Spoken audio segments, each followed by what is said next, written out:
The world of RuneScape is a vast and complex one. It provides many opportunities for challenges, grinds, and adventures. And, in July of 2020, I set out on my journey through Gielinor.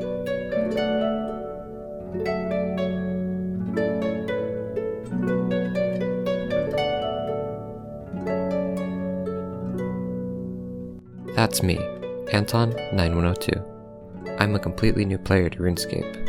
I'm documenting my journey, all of the highs and the lows, as I traverse the complex lands of RuneScape. Follow me in my quest to max my player stats and conquer the challenges of Gielinor in my RuneScape Let's Play.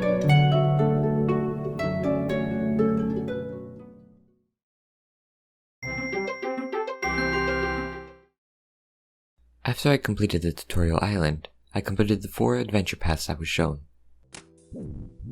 Then, I heard I could make a good amount of money by buying empty jugs, filling them with water, and selling them back on the Grand Exchange, so I headed to Falador to do just that. Sadly, when I went to the Grand Exchange with my filled jugs of water, I was notified that I needed more playtime, quest points, and levels, so I first decided to do quests. I then leveled up my attack skills by killing monks. Even after hitting level 20 strength, attack, and defense, my playtime wasn't enough, so I went down to Lumbridge to harass the local wildlife for more levels. And finished a few clue scrolls. After reaching level 40 strength, my playtime was finally high enough to sell items on the Grand Exchange, unrestricted. I was finally able to sell all of the items I wanted to. I sold all of the jugs of water, the cowhide, as well as some of the big bones that had accrued while slaughtering giant frogs. And then I bought an adamant scimitar for when I hit level 30 attack, and some food, and then I wasted a sum of money while trying to decide my hairstyle.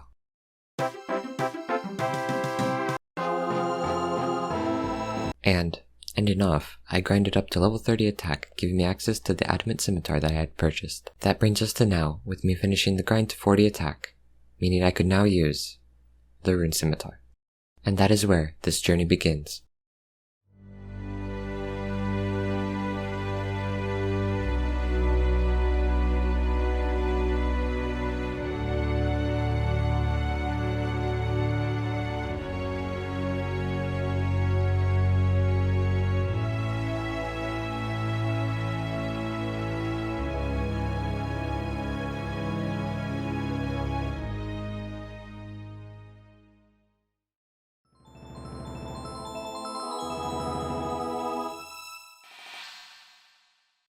The prologue left off with both my strength and attack being 40, so I balanced out my melee stats by hitting level 40 defense. After that, I was a bit lost. I didn't know what I should train or what I should work for, so I went to the wiki to check what I should work towards for all of the quests. Now, at least for the free-to-play quests, the wiki doesn't show many requirements, however I did see 2 that I could work towards. Level 33 magic to save me 10,000 coins in the Dragon Slayer quest, and level 37 prayer, giving me access to protect from magic, which should make the final boss fight much easier. Now I knew what to do, but not how I would do it. Thus, I consulted the wiki again and it recommended I train back at the Lumbridge cows, and that is exactly what I did. The wiki then recommends going to the hill giants located in the Edgereal dungeon to train up to level 33, but here's where I make a slight mistake. The wiki implies that I should use the spell Wind Bolt, which costs around 73 GP per cast. Instead of this, I could use Fire Strike, which, with a fire staff, costs an average of 14 GP per cast, and I personally did not notice any difference in damage between the two. Windbolt was certainly not 5 times better. Due to this small blunder, I ended up using 29,500 GP that I didn't need to, but I was given the valuable lesson to research the methods I would be using to progress in RuneScape before I used them. Luckily, I discovered my mistake before buying more runes to train magic with, and I ended up getting the rest of the way to 33 with Fire Strike.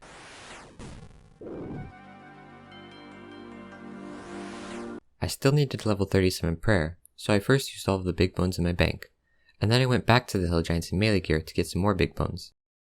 This method worked pretty well. I would get big bones, melee XP, and some decently valuable drops. When I ran out of food, I could walk to the nearby fishing spots where people would cook and drop large amounts of fish. But then, I got a special drop from one of the giants. I received a giant key. I looked through the wiki page for the key and it told me I could fight a boss giant, Ober. All of the recommended methods of taking down Ober required 60 defense, which was far off my current 40. However, one of the methods recommended by the wiki only required 50 magic and 40 prayer, so I went back to train magic with Firestrike for a while.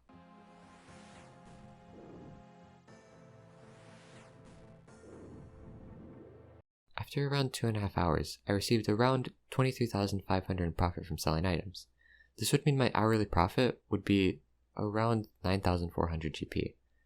If I included the bones I used to train prayer, it would add roughly 28,000 GP per hour. That only brings my GP per hour from hill giants up to 37,400. Due to hill giants bringing in such a small amount of money, I decided to try a different magic training method that would earn me a large amount of money, of which I could put a portion towards buying big bones to train my prayer. The method involves me going to the Chaos Temple and stealing the wine of Zamorak that spawns on the table with telekinetic grab. My hope was that I would get a comparable amount of magic experience and a significantly larger amount of money. However, I was disappointed by the results. I did end up getting a large amount of money, around 270,000 in 2.5 hours, but the magic experience I gained was nowhere near what I gained at Hill Giants.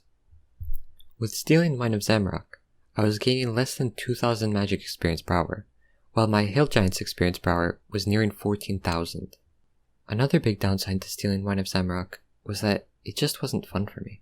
I had to constantly hop worlds due to people coming to the world I was farming in and taking the wine, as well as the constant long trips I had to take to Falador to deposit the wine and the slow and arduous process of buying wizard mind bombs. I was just not having fun doing this, and I knew I wouldn't be able to sit through another session of that. So, I sold the 200 jugs of wine I had acquired and ended up getting a little sidetracked with money making. I looked through multiple different methods to try to find one that would earn me a reasonable amount of money and yet wouldn't require much attention from me. That way I could watch a video or do some other task while I earn GP, which will likely lead me to being able to do the task more often and thus more GP. On top of that, I wanted a method that would give me experience so I could level my skills at the same time. After a long period of researching, I finally had chosen a method that I think I would enjoy: crafting jewelry. This method would give me experience, would only be a few clicks per inventory, and there was definitely a decent amount of money to be earned, especially if I leveled up my crafting and crafted necklaces with gems. With this idea in mind, I headed to Edgeville, which contained a furnace and a nearby bank, and crafted 1,400 gold necklaces. After I finished crafting the gold necklaces, I had enough GP to buy materials for an hour worth of crafting sapphire necklaces, so I did that, and sold those for more profit. I then freed myself from the trance of greed in order to reach level 37 prayer and heroically save Gillinor from the beast that had been terrorizing all of its inhabitants. I had to wait for all of my buy orders of necklace materials to be filled, so I finally hit level 37 prayer. I decided to put the Ober fight on hold and just focus on completing all of the free-to-play quests. I slayed a demon, freed a roaming spirit, turned a chicken into a man, slayed a vampire, caught some imps, rescued a prince, destroyed a weapon of mass destruction, drank a strange liquid, found buried treasure, solved a murder mystery, ousted a traitor, found some more buried treasure, found an artifact, and then forged an artifact, which led me to the final quest, Dragon Slayer. I put on my strongest armor, equipped my strongest weapon, and withdrew all of the food I had in my bank. I then sailed to the island, ran past the hostile creatures that surrounded me, and entered the arena, and died. I spoke to Death about how to get my items back, and then went straight to the Grand Exchange to buy food and an adamant sword, as Elvarg is weak to stab attacks, which, at the time, I didn't realize the scimitar could deal. I then struggled to find my way back to the island from the port, but eventually made it there. I used the shortcut I opened on my first run through the area to get back to the arena, and died again. At this point, I realized I needed to be prepared before I went into the arena if I was to stand a chance versus Elvarg. This time, when I reached the Grand Exchange, I bought a rune full helm, rune plate legs, a rune chain body, an anti-dragon shield, and 20 more lobster. I then made my way back to the arena and fought Elvarg one last time. She put up a great fight, but with the power of rune armor and 40 lobsters, she stood no chance. I had finally slain the dragon. After banking my items, I went to Aziach to claim my completion for the quest, and that meant that I had completed all of the free-to-play quests. But that's not where this adventure ends. I set out to conquer free-to-play, and I had yet to do that. Introducing the Old School Bond. Membership unlocks a large amount of content in Old School RuneScape. Usually one would have to pay $11 or around €10 per month for membership. This is where the Old School Bond comes in. This item gives 14 days of membership, but at a hefty price. One can purchase it on the RuneScape website for $7 or around €6, and either gift it to someone, trade it to a player for an item or items, or they could sell it on the GE for gold, which is the one that is important to us. but it isn't going to be easy. In order for me to be able to afford a bond, I would need around 4.5 million GP. I would need to spend around 50 hours grinding GP with whatever methods I could, and that is exactly what I did. To help me see which items I should make in order to earn the most GP per hour, I made a spreadsheet that tells me around how much GP per hour I'll make based on the current price of the ingredients and the product. Early on at the Grand Exchange, while I was selling necklaces and buying more materials, I got incredibly lucky. Someone at the GE asked if anyone was looking for GP. I responded, and before I knew it, I had 500,000 more GP. Receiving this GP saved me around 5 hours of grinding, so thank you, Martian Man. The rest of the money making was uneventful to say the least. I would go make necklaces, and then sell them. Sometimes I would mix up the routine and make iron bars for significantly less GP. And if I ever had trouble selling necklaces, I would go chop down oak trees and drain ore for GP as I wait for them to sell. Once I got to 4 million GP, I decided to put up a buy offer for a bond, in case it somehow gets filled, and then went back to cutting oak trees down. And then it happened.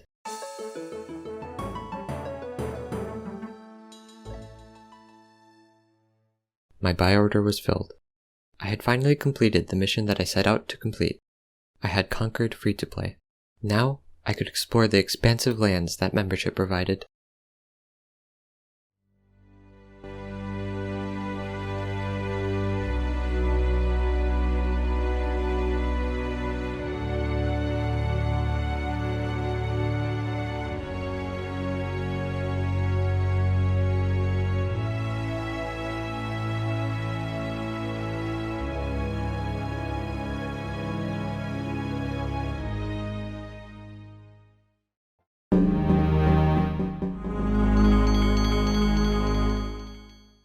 Once I claimed my membership, I immediately went to complete a quest which would give me access to the dwarf cannon, but more importantly, it gave me access to smithing cannonballs, which is a money-making method that requires less effort than crafting jewelry and also gives more GP per hour. I then completed a few more quests around the area. I then talked to the first Slayer Master I could find, Vanuka, and went to do my first task, Moss Giants. And it was honestly very fun. I enjoyed fighting hill giants with no incentive. Now that I could get better drops from Moss Giants, as well as progress Slayer, I was having a great time. While fighting Moss Giants, I reached level 50 magic, which, if you remember from the last video, is one of the recommendations for fighting Ober. And this is where I make my first big investment into gear. I bought a Mystic Robe Bottom, Mystic Boots, a Mystic Hat, Mystic Gloves, a Mystic Robe Top, a Mystic Water Staff, which I later learned provides no benefit for the purpose of magic casting compared to its non-mystic counterpart, Nature Runes for Snare, some Swordfish as my food source, Earth Runes, also for Snare, and finally some Death and Air Runes to cast Water Blast, the highest level offensive spell available to me. This all added up to around 280,000 GP. I then finished training my prayer to 40 by using a lit gilded altar in a player-owned house, and I felt more powerful than ever. I was ready to fight Ober. But, from the beginning, it wasn't looking good for me. I didn't have my staff set to cast Wind Blast, so I had to manually cast it. Didn't have my stamina toggled on. Tried to set my autocast as I slowly attempted to walk away from Ober, cancelled one of my snares, and aggressively attempted to attack Ober by left-clicking, which my attack settings didn't allow. After a small break to recollect my thoughts, I went back to fighting Ober. There were a few close calls, but in the end, I was victorious. The rest of the fights were just as sloppy, but they all ended in Ober dying. This was a lot of fun, but as I was fighting Ober, I kept thinking about my money situation. Sure, I could smith cannonballs and get enough GP to get another bond, but I wanted to go beyond that. I wanted not one, but 2 bonds, and maybe some additional GP on top. So, I set the arbitrary goal of 10 million GP. However, I didn't know how I would do it. This is when I remembered hearing of a high GP per hour method that may be within my reach, smithing bars at the blast furnace. Smithing at the blast furnace is a high effort task, but it would pay off, with the high end of the wiki estimation nearing 800,000 GP per hour. And with the requirements not seeming too far out of reach, I got to work on a list of what I would need to do in order to be able to efficiently use the blast furnace to make GP. When making this list, I wanted to take as few shortcuts to my goal as I could. I wanted this mission not only to give me a lot of coins, I also wanted it to complete quests and obtain items to make future adventures easier. So, if I could do something along the way to help me later, I would try to do it. Once I was done with my list, I started right away with questing for agility experience, with a small intermission of fletching training, with the goal of getting the graceful set, which would both increase my questing speed, as well as make the blast furnace runs more efficient.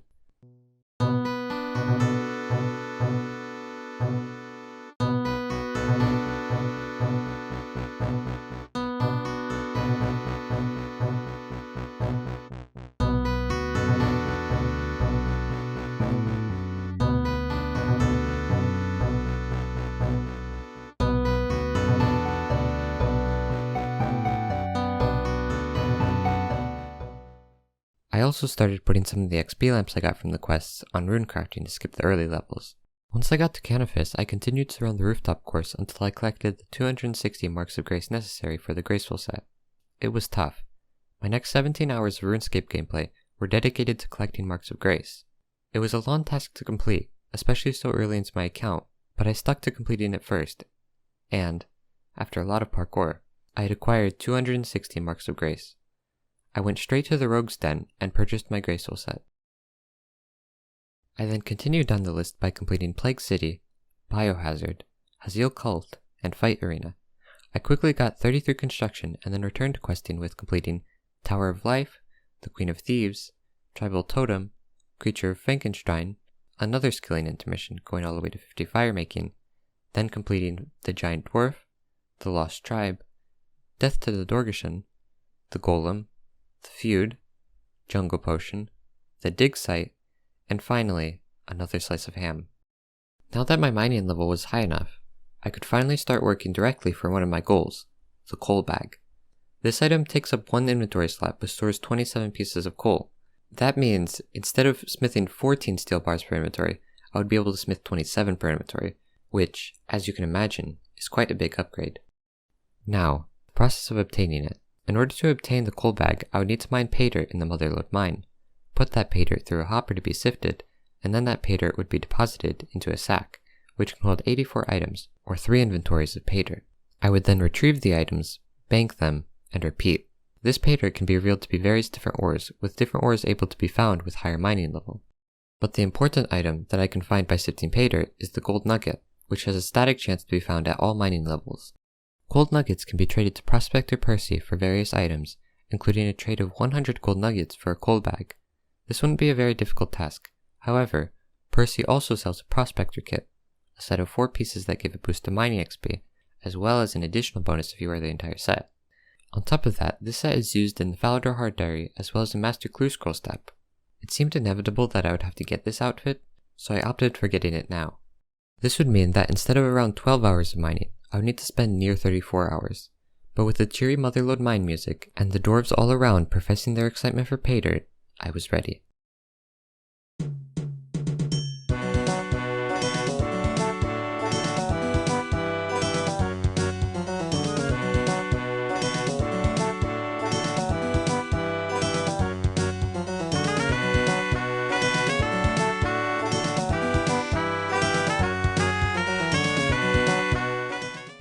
After a long while of mining, I hit level 61 mining. This meant I could use the Dragon Pickaxe. The pickaxe is incredibly expensive, around 5 million GP, but I had just enough GP from when I smithed cannonballs. I was hesitant to buy it. This would be the most expensive item I had bought to date, but I figured the time saved would be incredibly valuable, and I shouldn't actually lose too much GP as I could sell the pickaxe when I was done. So, I made the decision and purchased the pickaxe, and I ran into a bit of an issue. I could still use the pickaxe, I just couldn't equip it. But that meant that I was only depositing 27 ore per inventory instead of 28. So I did the only logical thing and started grinding towards level 60 attack, so I could equip the pickaxe. I would complete a Slayer task, turn it in, and get a new one. I got a medium clue scroll early on and completed that, but got very little. The Slayer tasks seemed to average around 20,000 XP for me. I needed around 200,000 XP, so it wouldn't take too long to reach my goal. This is where I realized I had another issue. The clock was ticking. My membership only had around 5 days left. I would need to wrap up the preparations for the blast furnace soon, so I would still have time to actually make the 10 million GP. I still had a lot of attack XP to grind out, so I decided I would do 2 quests, the Waterfall quest and Monkey Madness 1. This wasn't particularly efficient if I was just considering attack XP, but these were quests I would need to do eventually, so I thought I might as well do them while I needed the XP. While I had some issues in Monkey Madness, it all went fairly smoothly. I claimed my XP reward and went back to completing my Slayer tasks. And then, only 400 XP away from my goal, I fought the final enemy needed to hit level 60 attack. I had reached it. I could now equip the dragon pickaxe and get back to mining for the prospector kit and the coal bag. In preparation for when I could use the blast furnace, while I was mining pay dirt, I added all of the different ores I could smelt to my spreadsheet. This would allow me to capitalize off of any fluctuating prices. And now, back to just mining.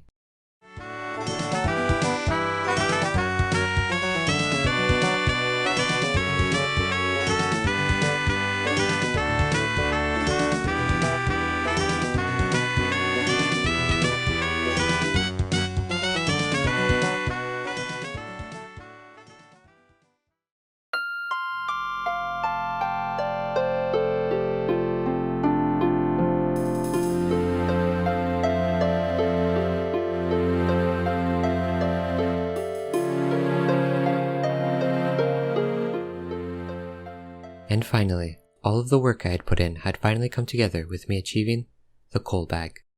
After that, I quickly achieved the Falador diary step that required the prospector kit, went to get the ice gloves needed from the Ice Queen, and then went to the Grand Exchange to purchase all of the materials necessary to start my first run of the blast furnace. The blast furnace was just as intense as I thought it would be. There were a lot of things that I needed to do quickly, precisely, and I would need to do it for a while.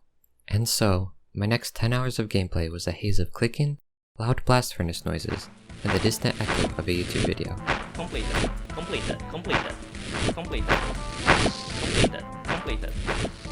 But, at the end of it, it was all worth it. I had achieved the 10 million GP I had originally set out to complete. I had even gone a bit past it. But there was a small issue. 10 million wasn't enough anymore, not for my plan anyway. The original plan was to buy 2 bonds and have about $1 million in cash left over for whatever I may need it for. The goal of 10 million was set when the price of a bond was around 4.5 million. The price of a bond was now around 5 million. With 10 million GP, I might not even have enough for the bonds. So, I raised the bar. 15 million was the next goal.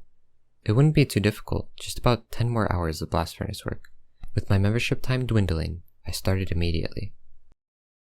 After 3 more hours of work, I had gotten 2 million more GP, and, with it becoming late, I headed to bed.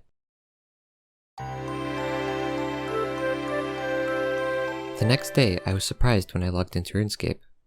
I was no longer a member. I miscalculated something, and so I thought I had more time to reach the 15 million cash stack. But honestly, I got over it quickly. Perhaps I wouldn't be able to see the 15 million just yet, but I still achieved the green cash stack, which was more important to me. I still wanted to get the extra money, so I bought 2 bonds, redeemed them both for the extra day, and went back to the blast furnace for, hopefully, the last time in a long while. And, this time, it was oddly peaceful. I had already achieved 10 million, which meant I had 29 days of membership. Around me the blast furnace was just the same as it was before, just as loud, and with the video echoing in the distance. But, for me, the experience changed from the intense task it was before to a peaceful one. I ended up going a little past my goal. I got 7 million extra in GP. I was now ready to continue my journey. I had completed this goal. I wonder what adventures Gillinor holds for the future.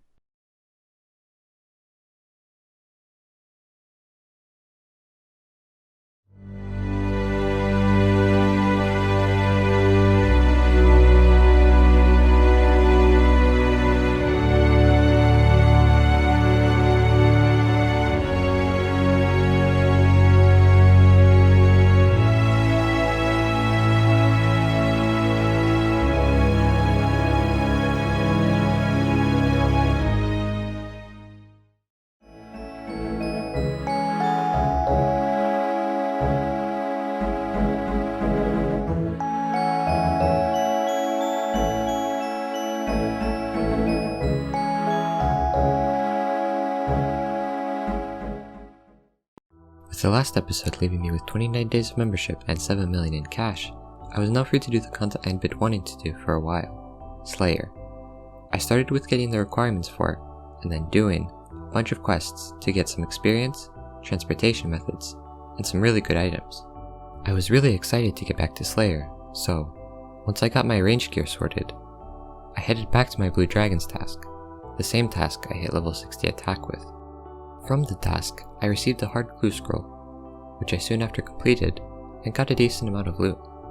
After that task, I went back to completing the quests I would need to have a decent set of gear.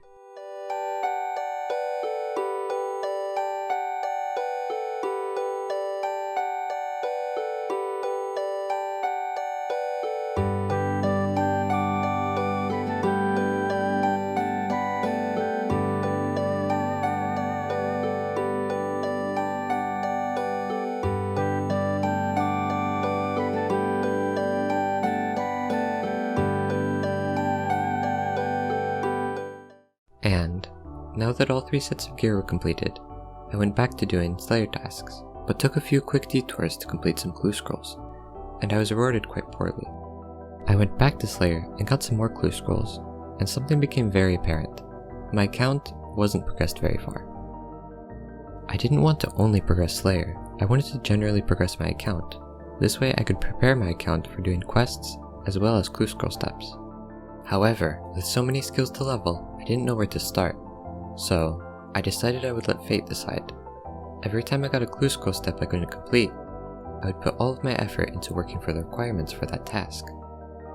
It turns out you actually get quite a lot of clue scrolls from doing things in the game.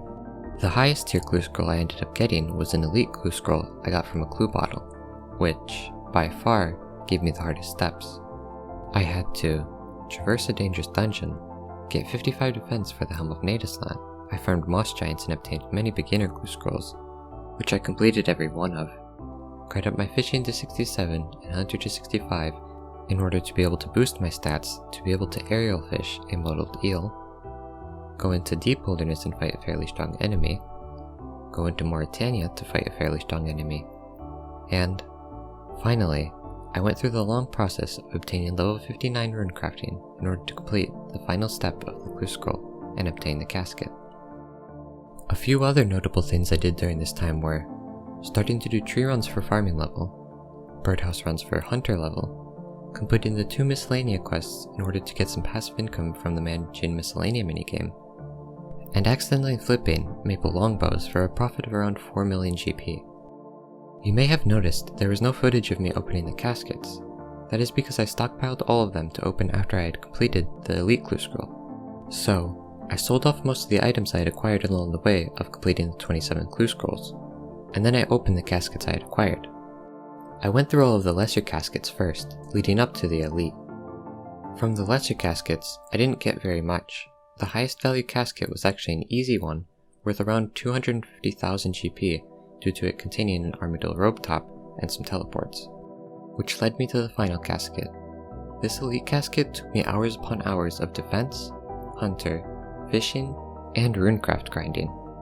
But I didn't need to grind anymore. I could now open the casket and receive, hopefully, a good amount of loot. I got a mimic. A mimic is an item that can be obtained by opening an elite or master clue casket at a 2.8 and 6.7 chance respectively. In order to get this item, you have to enable the possibility of getting it by talking to the strange casket in Watson's house. This boss fight is extremely far out of my reach. The wiki recommends having most combat stats at level 90, as well as a loadout which ranges from around 4 million to over 100 million GP. I probably shouldn't have enabled the option of getting the Mimic, as the items from the Elite Casket now would likely be much more valuable than the items I would get from the Mimic in the far future. However, I was up to the challenge. I would just need to go and quickly bank this Mimic and get started on grinding for the money and stats necessary. Oh, I guess this thing is staying with me. So, together with my new friend Mimic, I started doing Slayer tasks as I knew I would need to raise my combat stats. And I used this time to create a list that would guide me towards the necessary items and stats to take down this parasite in my backpack. There were a few big goals that the list worked towards. The Mauritania Easy, Medium, and Hard Diary to give me a good intermediate money making method, Barrows, as I'm not too keen on going back to the Blast Furnace. The Fire Cape to speed up my melee training, and Dragon Slayer 2. I would also need a lot of GP to raise my stats, and high stats to earn a lot of GP.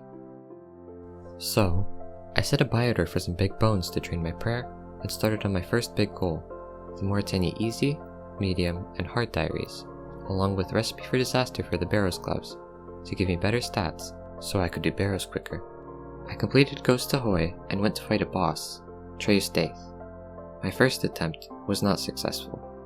I came back with an Iban staff and some better food, but it was still surprisingly hard. I can't imagine how anyone would be able to do it with worse gear and food. After that, I went to Tarn's lair in order to kill a terror dog to get a diary step done, but I must have hit my head too hard when I was hit by a trap, because I completely forgot to kill a terror dog, and wouldn't actually remember to do the step until 5 days later. I then went to sell the big bones I had purchased, and purchased dragon bones to speed up my prayer training, and went back to working for the Mauritania diaries and for Recipe for Disaster, as well as completing the occasional clue scroll.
But then, I ran into a large issue.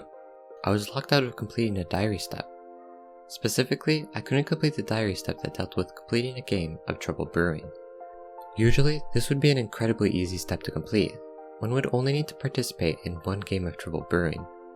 However, Trouble Brewing has a requirement that is impossible to me: an empty inventory. Without the diary, I would only be getting 2/3 of the amount of runes that I would have gotten if I had the diary. All hope was lost. I would need to abandon Mauritania and look for another moneymaker, or maybe even go to the blast furnace. I had been defeated.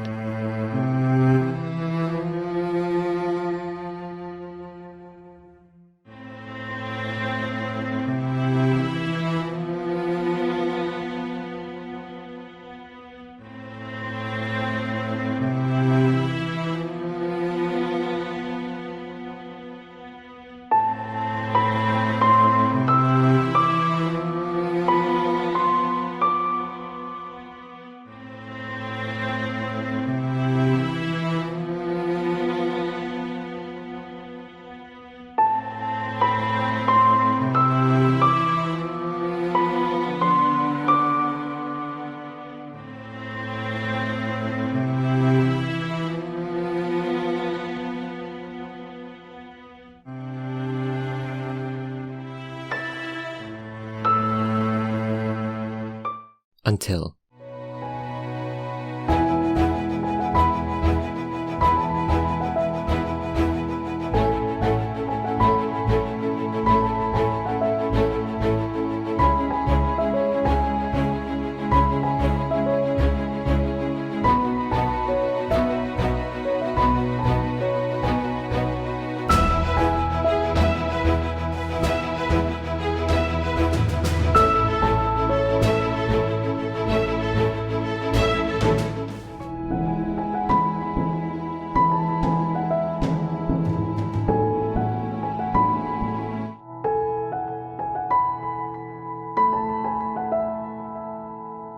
Solra was the key to everything.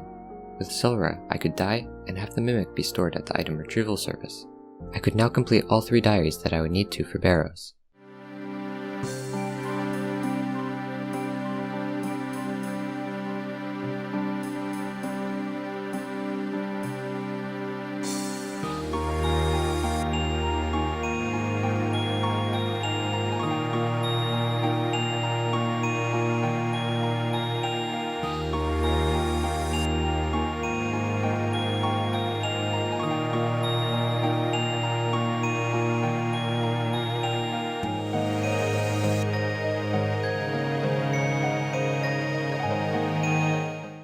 Now, with all of the steps towards Barrows completed, I bought everything I would need and went to farm Barrows for 3 days.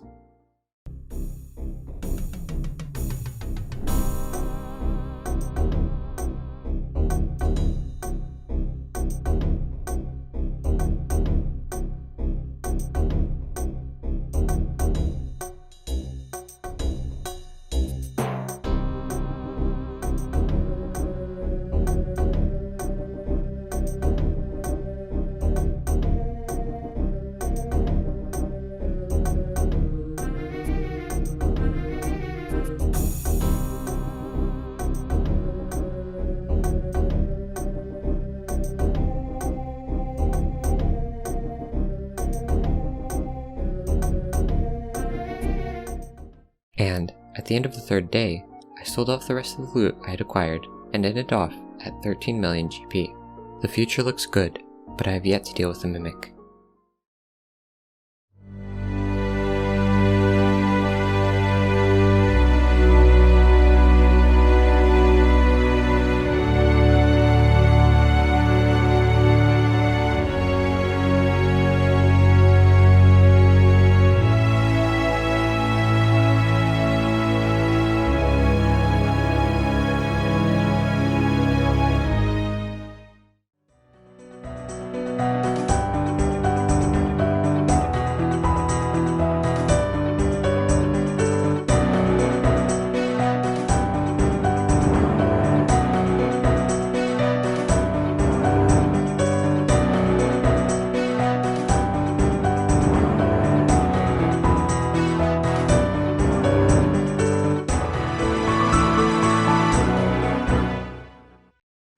Days. That is how long I've had the Mimic in my inventory. It's time to push for an end to the Calamity, once and for all. First, I need to find a money-making method that gives me even more GP per hour. I need a lot of GP to end the Calamity. A low estimate would be around 60 million GP. Although Barrows was a decent moneymaker, for such a high amount of GP, I really wanted to find a method that would get me GP a lot quicker. So I made an ambitious, and quite foolish decision. Despite my low stats and inexperience, I'd be attempting to defeat Solra with the eventual promise of around 150% more GP per hour.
20 attempts, 2 were successful.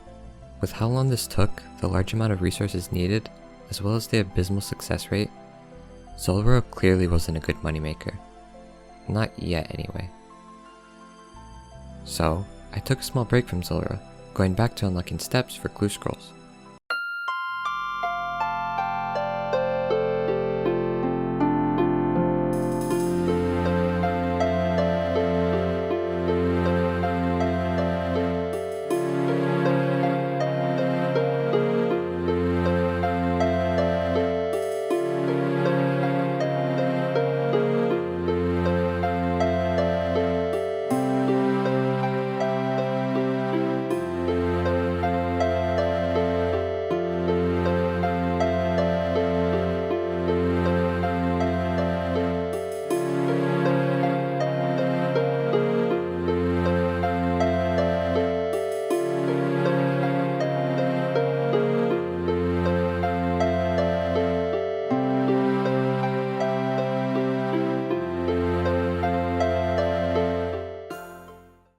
I also bought 2 more bonds to refresh my membership, but I really wanted to go back to Zulrah. Although gear and levels were large limiting factors in the amount of profit I could make from Zulrah, I was clearly making many mistakes, so I wanted to see how well I could do by limiting those mistakes. However, after 17 attempts, I only had 1 success, as well as a death right as I killed Zulrah.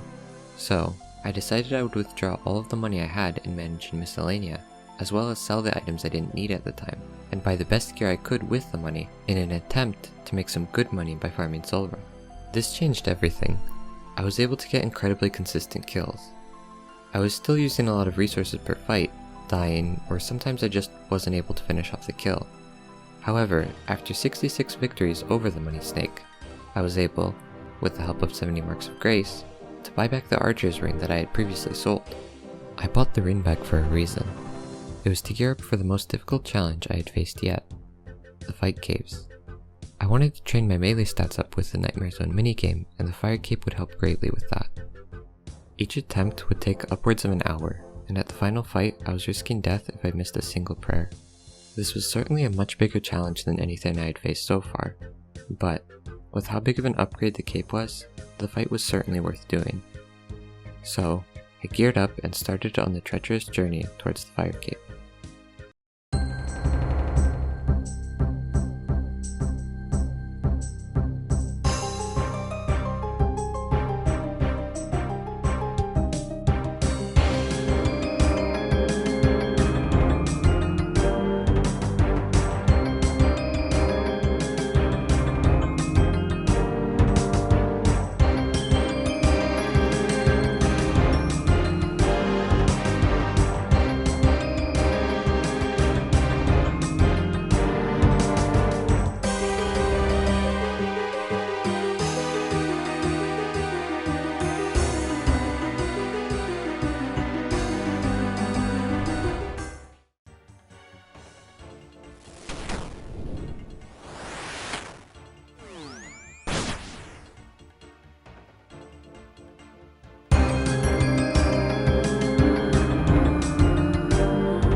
Now, with the fire cape, my melee training would be much more efficient. And, soon after, I ended up getting my Dragon Defender. I did quite a bit of Nightmare Zone, getting my strength up to 88. and then I went back to doing some Zulrah, which gave me about 1 million GP in profit. Afterwards, I went and completed the quest Mountain Daughter for a medium clue scroll. I then trained up my magic on ammonite crabs to hopefully make Zulrah an even better moneymaker. I also tried another moneymaker, Bandos, but that didn't really work out, so I went back to Zulrah for moneymaking.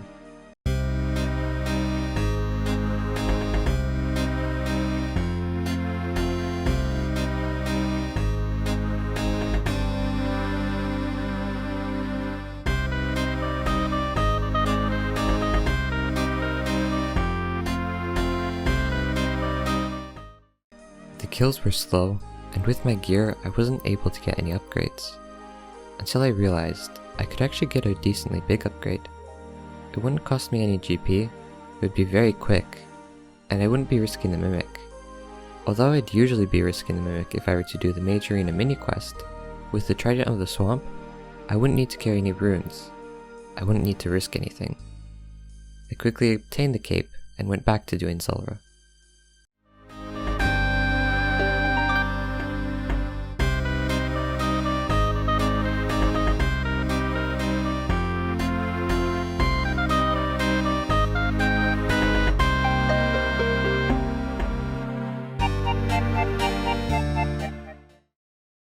And, after getting almost 6 million GP, I went back to exploring Gielinor.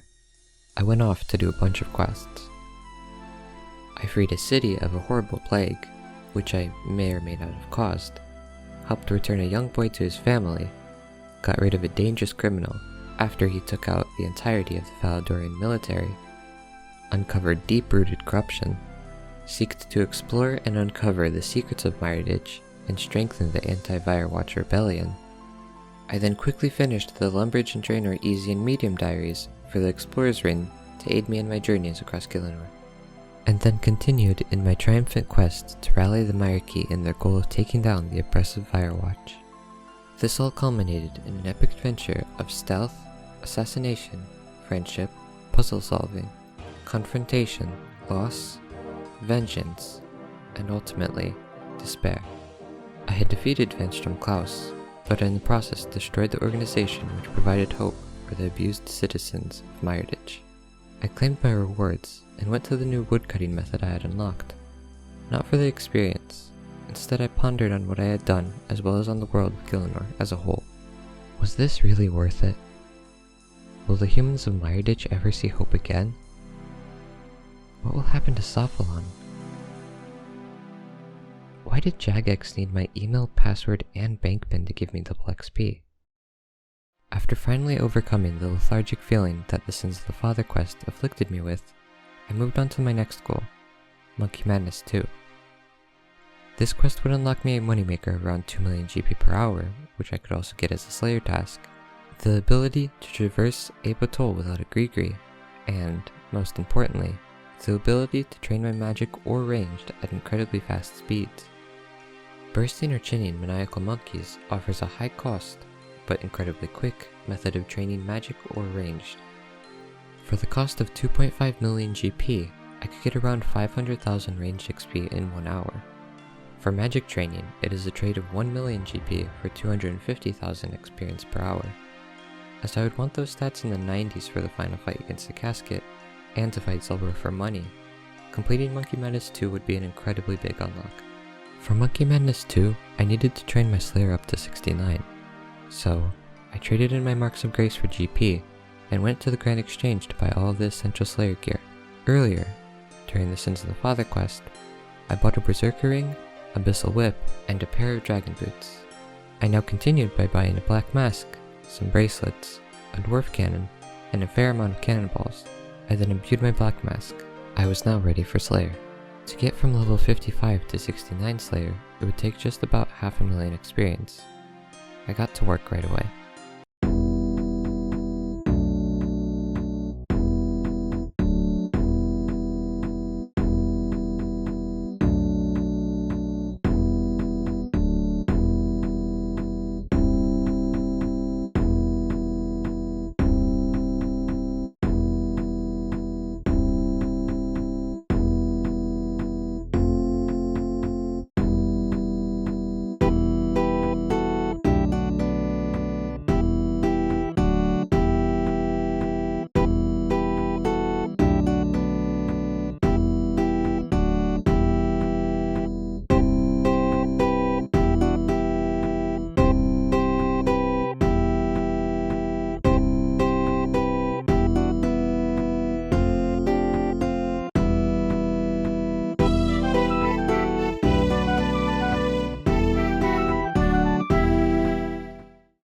the end of the grind, I had accrued a fair amount of cash, even after canoning many of my tasks, although I did get some of the money from the multi-load mine. I had also gotten slightly higher combat stats, which would reduce the amount of money I would need to spend on Nightmare Zone, Bursting, and Chinning. So, now all I needed to do was grind out the final stats and quests to be able to do the Monkey Madness 2 quest. I blackjacked to get to level 55 Thieving, completed the Watchtower quest, completed the Enlightened Journey quest, and unlocked the air balloon path to the Grand Tree. I also started on getting Elite Void by completing Eagle's Peak, and a veteran game of Pest Control for the Diary. And so began Monkey Madness 2.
Then I continued the grind for Elite Void. I trained up my thieving by stealing artifacts. After I got 72 thieving, I obtained the resources necessary to boost my thieving up to the needed level 75. I then went on to get level 62 construction, complete almost all of the easy to hard diary steps, and then finish the diary by killing 300 jumpy birds. With completing the Western Province's easy, medium, and hard diaries, I now unlocked the ability to get Elite Void armor. Now, all I needed to do was farm the points.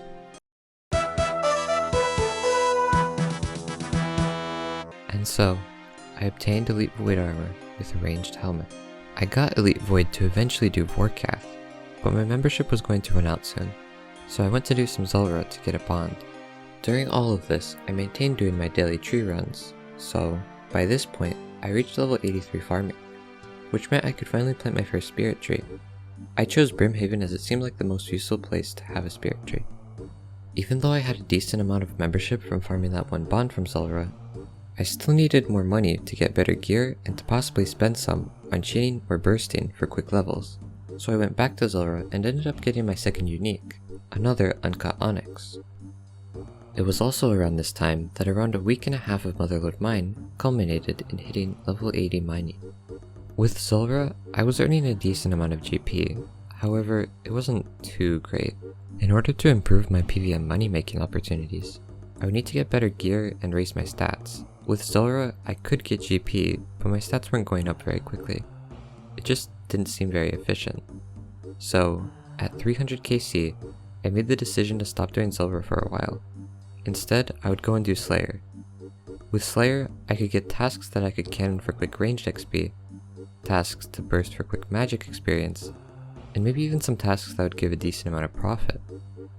And I had a lot of fun when I went from level 55 to 69 Slayer, so I decided I would go back to Slayer.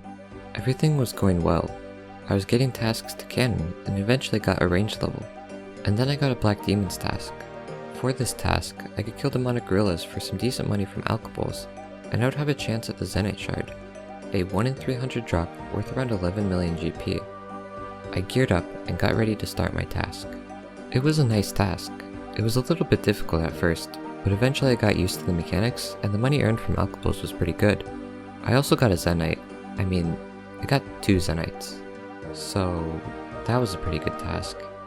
After finishing off the rest of the demonic gorillas, I had 31 million in raw currency.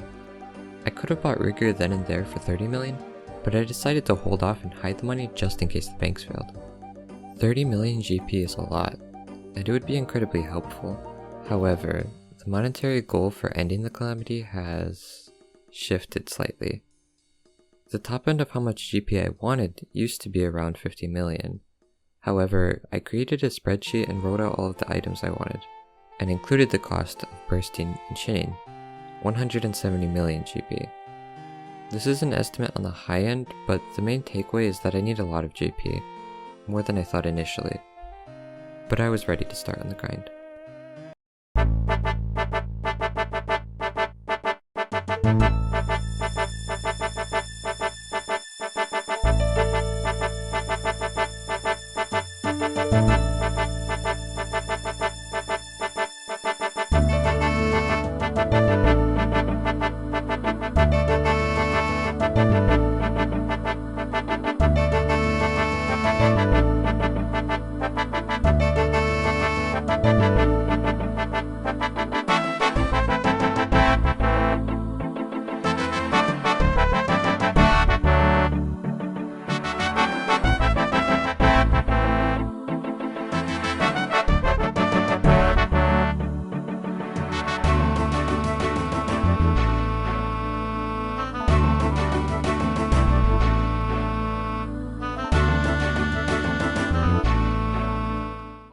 I also got a 3rd Zenite, so demonic gorillas have been good.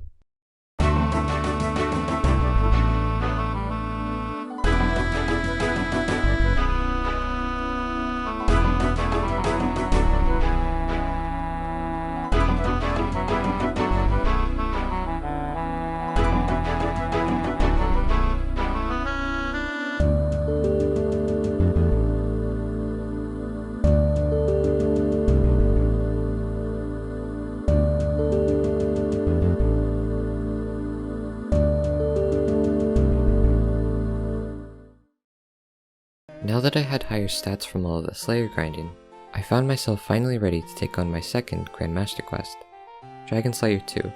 I would embark on an epic quest that would take me on a journey to rid Gielinor of the influence of the Dragonkin.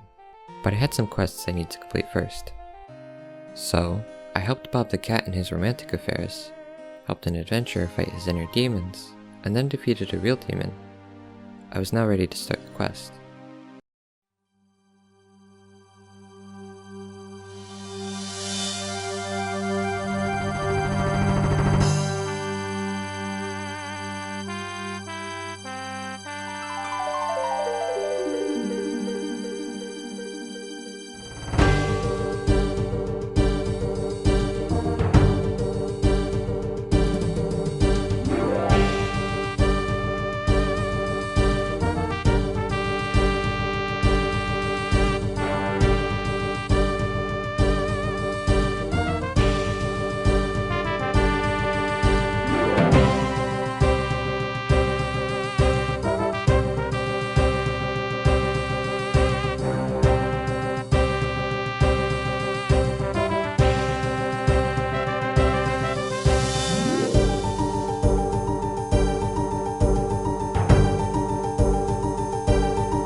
With Dragon Slayer 2 complete, I could now upgrade my Ava's device by defeating Vorkath to obtain its head. I farmed 200 pest points to unlock the melee helmet, dug up my 30 million, unlocked the rigger, and got all of the gear I would need for Vorkath. And I set forth on my grind for Vorkath's head. I ended up only needing 14 KC for the first head drop. And then I went to do a little bit of Zulrah, Slayer, and I even did a little bit more Vorkath. However, my membership was about to end, so I sold off a bunch of loot, and my BGS as well, and bought 3 bonds. Now, with 45 days of membership, I went back to doing Slayer to raise my stats and earn money. I also hit level 80 fishing, and went back to doing Nightmare Zone to raise my melee stats for my next big challenge. I even bought obsidian armor to make my Nightmare Zone training a little bit more efficient.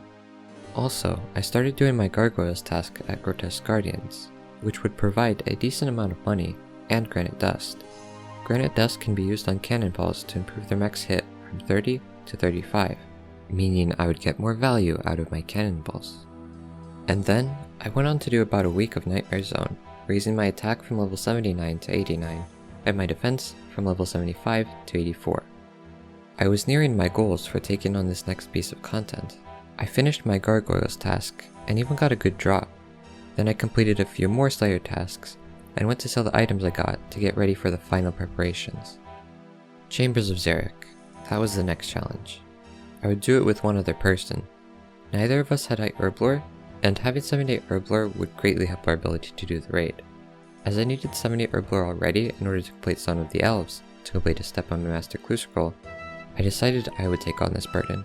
So, I started the Herblore training, finished off my Nightmare Zone training and sold the Obsidian gear, finished off the training to 78 Herblore, and got the final item I needed, a fighter torso.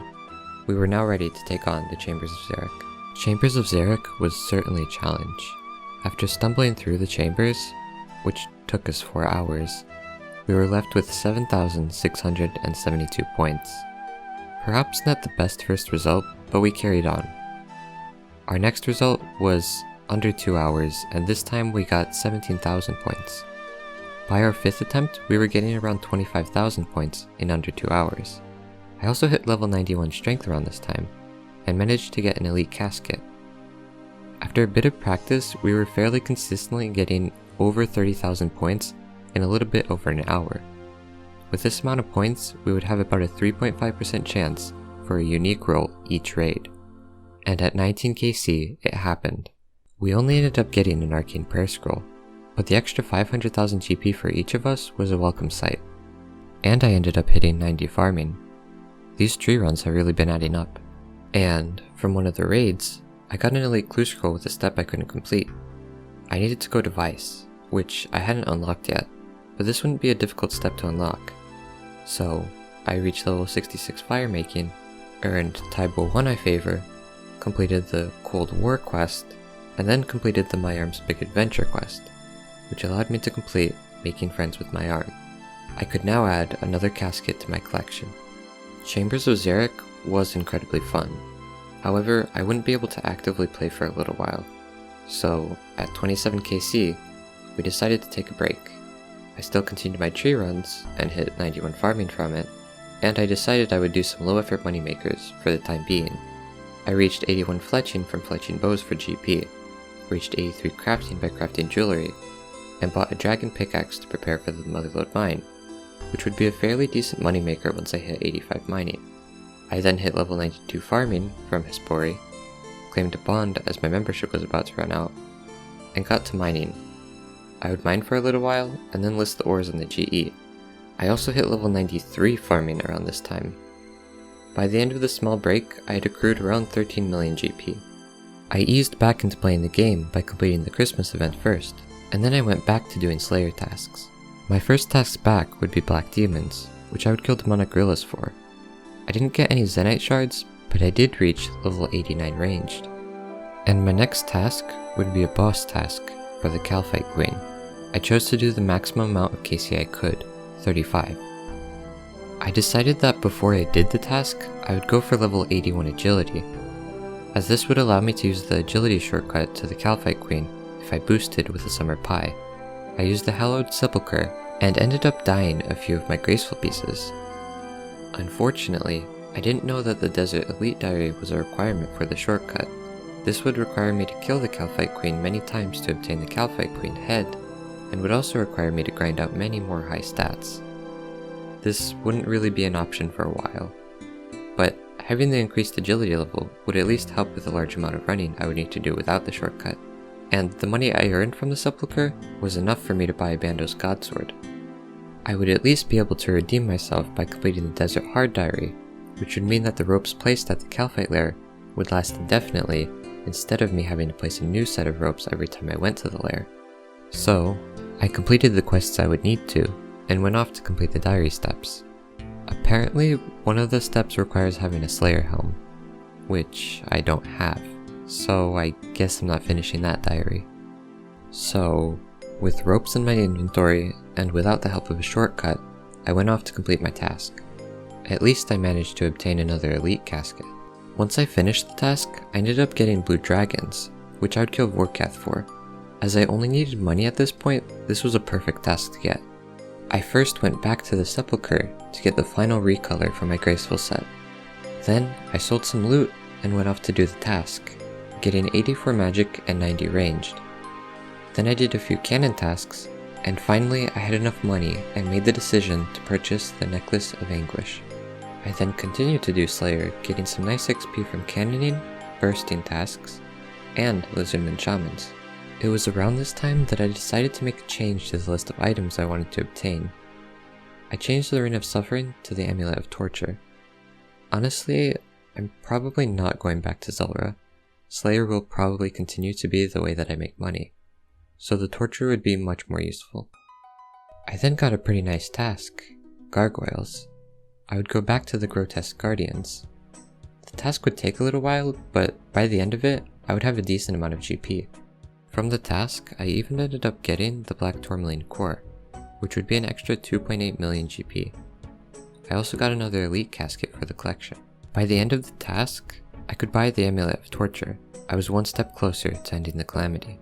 Some more cannoning, bursting, and normal Slayer later, I decided it was finally time to complete another goal from the list.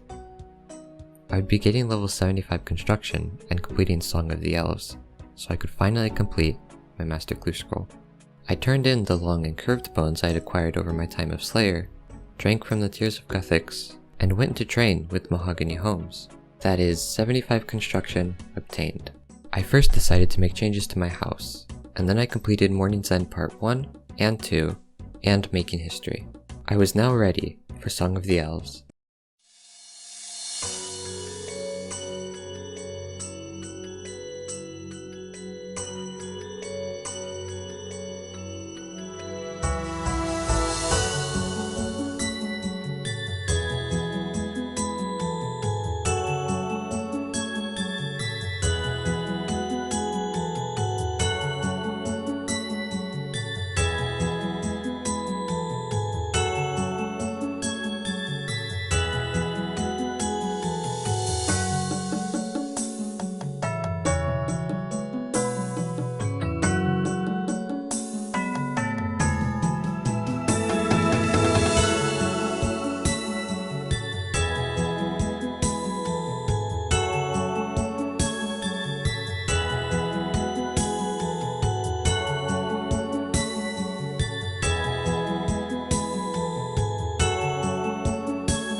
I could now continue with my Master Clue Scroll, and luckily I was actually able to complete the Master Clue Scroll.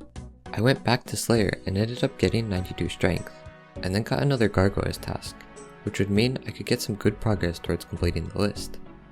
But first, I got 95 farming, 82 fletching, and 89 fishing. There wasn't any particular reason for the levels, I just wanted to do a bit of skilling.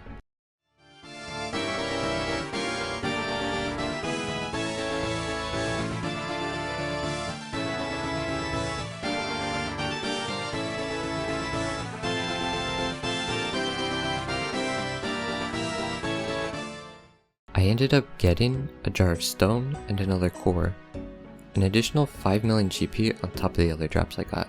This meant that I had enough money for another item on the list, the Tormented Bracelet. I was getting really close to finishing the list, and I realized that obtaining level 90 magic through bursting would be something I would have to save for after the Calamity. I would eventually get it through Slayer, so I didn't see any reason to burst Maniacal Monkeys, and it isn't really necessary at the moment. Whatever magic level I end off with after doing enough Slayer to buy the items I wanted, would be the magic level I finished the Calamity with. So, with that in mind, I continued on doing quick Slayer tasks, and ended up getting a Black Demon's task. If I were to get a Zenyte shard, I would make a lot of progress towards the items I wanted. I started off the task with using the totems I had acquired from all the bursting tasks I had done, to get some ancient shards to charge my Arclight, and get some more reward caskets to hold on to. I ended up getting 7 more hard caskets, 2 more elite caskets, and ended off with 13 ancient shards. I would definitely have enough Arclight charges for the task. I hit 84 fletching with some more passive training, and went off to continue my task. I got 2 Zenytes in the single task. This was certainly enough money to end the Calamity. So I went off to finish the task, and obtained 5 more hard caskets, and 1 more elite casket. So, I sold the loot and bought the final items I would need. I had everything I set out to obtain before ending the Calamity. There was nothing left, except to fight the casket. A few more fletching levels of contemplation later, I was ready to open up all of the caskets. First, I went through the easy, medium, and hard caskets. From a hard casket, I got a Master Clue Scroll, and, luckily, I was able to complete it. These caskets left me with about 1.4 million GP. It was finally time to fight the Mimic.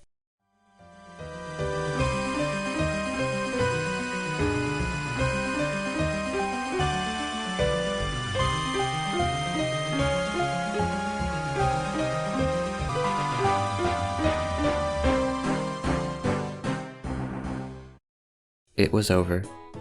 The loot wasn't too great, but I did finally unlock my 28th inventory slot. I actually ended up getting another Mimic from the Elite Caskets. From this one, I got a Ring of 30H. It was an extra 3 million GP. Then I got a Master Clue Scroll that I had to complete a quick mini-quest for. I quickly completed Curse of the Empty Lord, and then got a step that I would need an Infernal Axe for. To create the axe, I would need 85 fire making. I only had 66 fire making, so I quickly got 85 fire making, completed the Master Clue, opened all of the crates for a full set of Pyromancer gear and 4.7 million GP, and got back to opening Elite Caskets, and got a few more Master Clue Scrolls which I completed along the way. And then, I got a Master Clue that I couldn't complete. I would need 82 Thieving and then I could boost to 85 to complete the step, but I only had level 73 Thieving.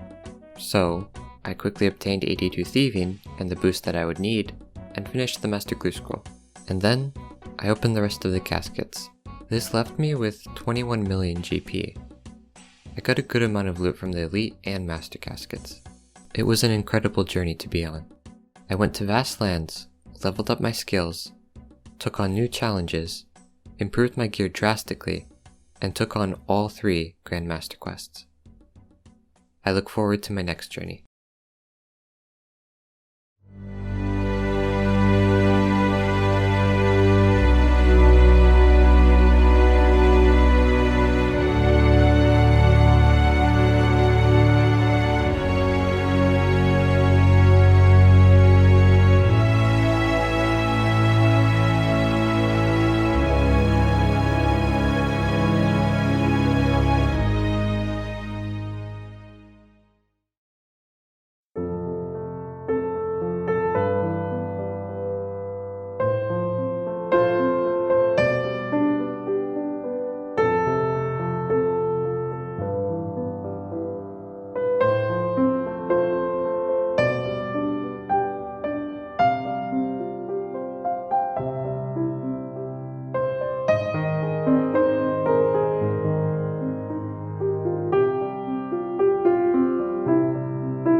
Maxing in RuneScape is an incredible achievement.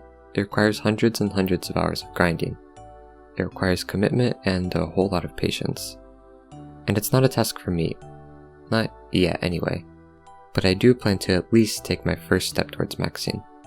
Now, there are many skills in old school RuneScape, 23 to be exact. But there has always been one that stood out to me. Runecraft. Being the second least earned max skill behind agility, this infamous skill earns its place as the most tedious skill.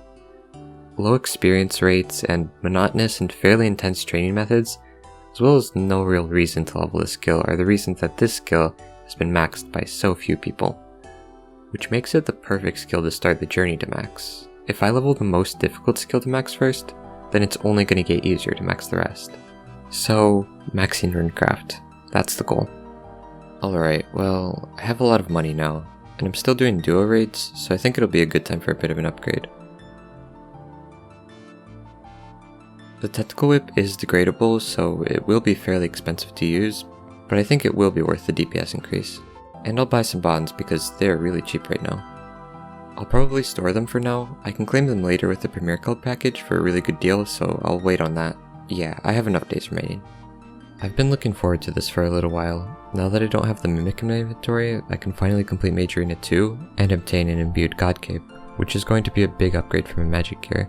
The Ancestral Hat costs around 10 million GP and provides the same magic percent bonus as the cape, so I'm really excited to finally get it. First I need to cast each god spell 100 times in the Mage Arena.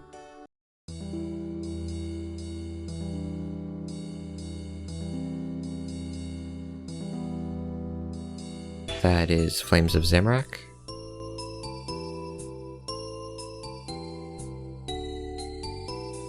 Claws of Guthix, and Saradomin Strike unlocked. Now I'm going to scout out the followers without any gear on. And now I can get into the cheap gear that I bought for this purpose.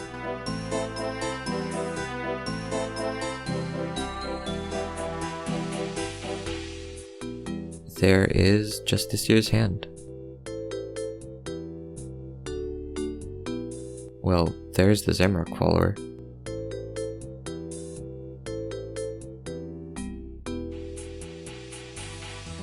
Oh, found the Guthix follower.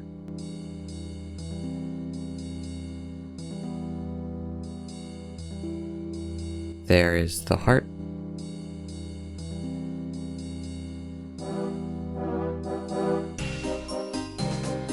And there are the roots.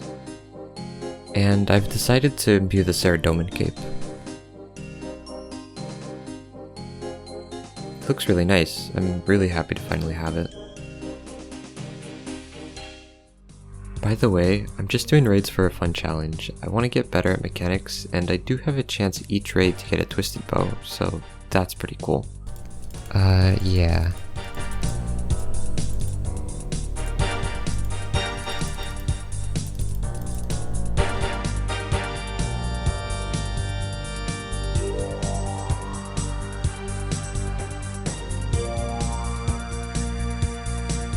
Yeah, I'm fine.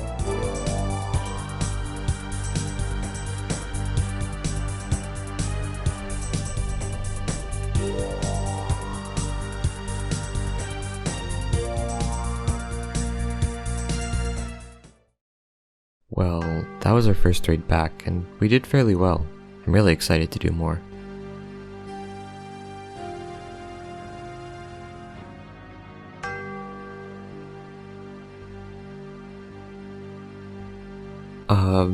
So we got an Onyx?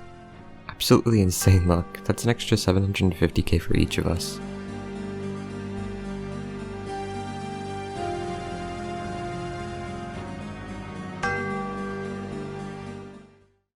Alright, I've gotten quite used to life without the Mimic. It's a lonely one, but the extra inventory space is quite useful. But also, I've got my plan for RuneCraft laid out. Now, the wiki has some pretty good training methods listed, but what it fails to realize is that the best way to train RuneCraft is to not train RuneCraft. I'm going to be completing every single achievement diary.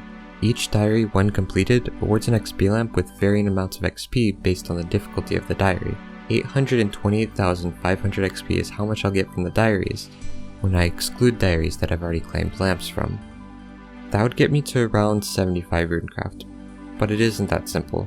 Some of the diaries actually require RuneCraft, really high levels, so I won't be able to get the experience until I level up RuneCraft properly, but that'll be a future concern. Point is, I need to complete achievement diaries, and achievement diaries require a lot of skills to be leveled.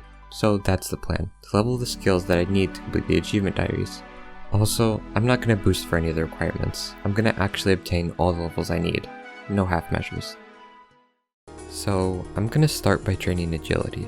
Some of you may not know about this training method as it was added in June 2020, but it's the reason that agility is definitely not the most difficult skill to max. Faster XP rates, skill-based gameplay, a time limit, and lootable coffins. This makes agility training incredibly enjoyable. There is 82 agility. This gives me access to the next floor. Access to the next floor actually gives me about 33% more experience per hour, and some higher level coffins to loot, so that'll be pretty nice. Level 90 agility is the highest level I'll need for the achievement diaries, so that's what I'm going for.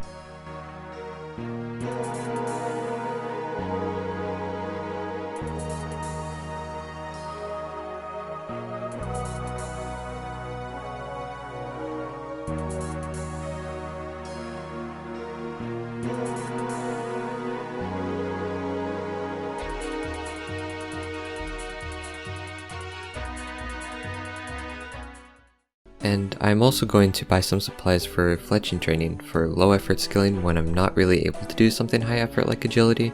I'm going to be training with magic longbows. It's good XP per hour, and it also gives quite a bit of GP per hour. Also, that's why I'm training fletching instead of something like fishing. I figure I'll do the money making skilling first to get money earlier for buying bonds or gear, and also for buying skilling supplies. Which, speaking of, I will need a lot of money for skilling.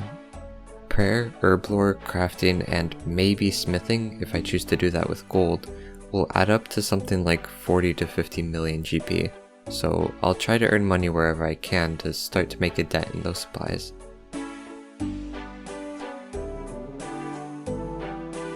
And here's one of our best resources, Tears of Guthix.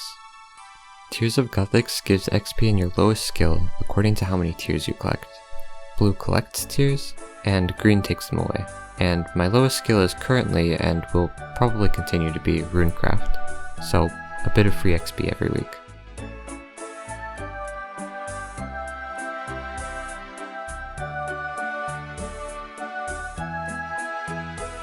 $9,000 XP, that's about 10 to 15 minutes of RuneCraft that I won't have to train later. I'll need to remember to come back each week.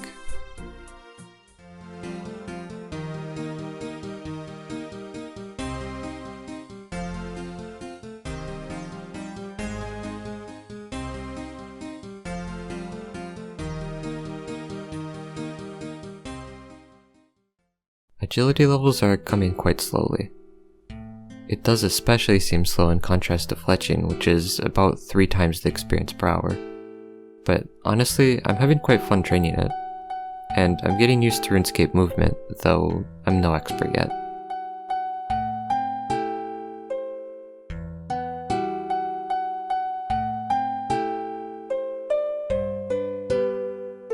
And that's another level. My fletching level is making progress. 95 is the goal, only 4 more levels.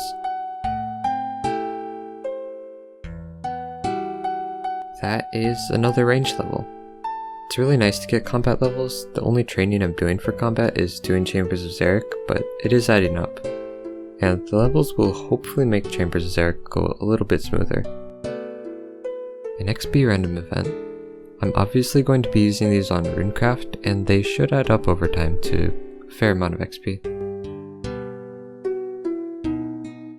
Alright, well, I only have about 14 days of membership left, so I'm gonna get some bonds. I wanted to wait to sell all of the loot from the Hallowed Sepulchre and just get like a few tens of millions at once, but I really want to claim this now and get it over with, so I'll just sell some high value items. There's 3 million, and 1.5 million, and 2 bonds. Now I can claim the bonds for membership.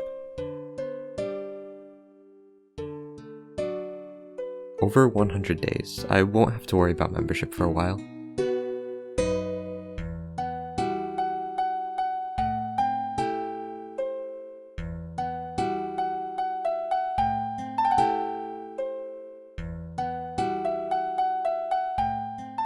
'89 agility, only one more level. It has been fun, but I honestly don't think I'll really miss the Hallowed Sepulchre. I've been here for quite a while. I'm looking forward to a change in scenery. Alright, 94 fletching. This is a day after 89 agility, so it looks like I'll be able to finish off these skills quite closely to each other. This will actually be my last lap of the Sepulchre for a long while. I've been doing some thinking and roughly calculating some numbers. Since I'm going to be training fishing at Barbarian Fishing, I'm going to get quite a lot of agility experience. For 90 to 96 fishing, which is what I need for the achievement diary, I may be able to get around 400,000 agility experience. My calculations may be a bit off, but worst case scenario, I come back and do a few more laps for the remaining experience.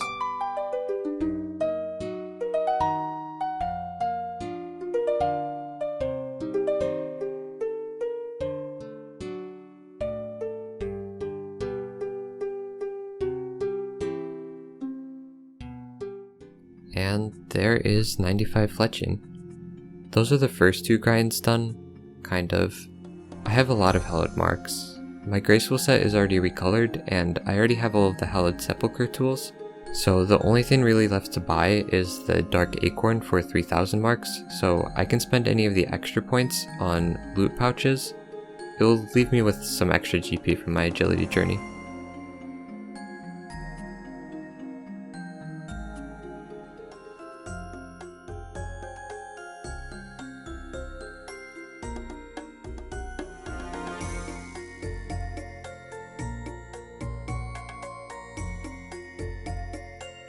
Alright, before I forget, Tears of Guthix.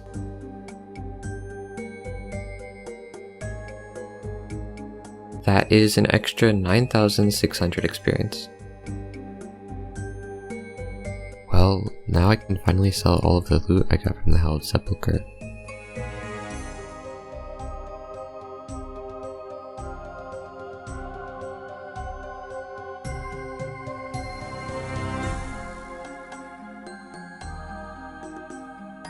Since I'm already selling a lot of loot, I might as well open these caskets as well.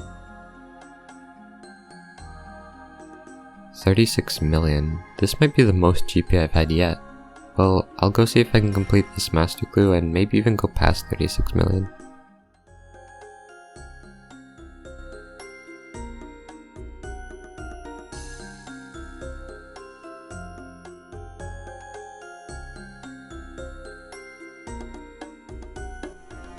You know, not bad. Up to 37 million. Alright, I'm gonna buy as many skilling supplies as I can with this 37 million. Planks, this should be enough for 78 construction with mahogany homes. Cooking should be cheap. Yep, there we go, not too bad for 95. Alright, I won't be able to buy all of the crafting materials, but after I craft some of these, I'll get a large chunk of money back and I should be able to buy the rest of the materials, or at least a good portion of them. Well, 12 million left, and I have quite a bit of the supplies I need already bought, and I'll get a decent amount of money back from all the crafting. I actually have just enough GP to buy all the bones I need.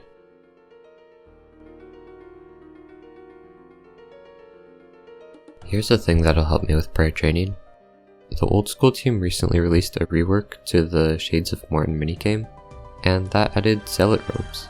It's a skilling set that saves 5% of bones used while wearing the entire set, so it'll save me some money. I'll just need to get a golden key and then I can kill Urium Shades for a really good amount of golden keys. I just realized that I don't have high enough fire making to use redwood pyre logs, which is what you need to burn with Urium Shades to actually have a good chance at golden keys.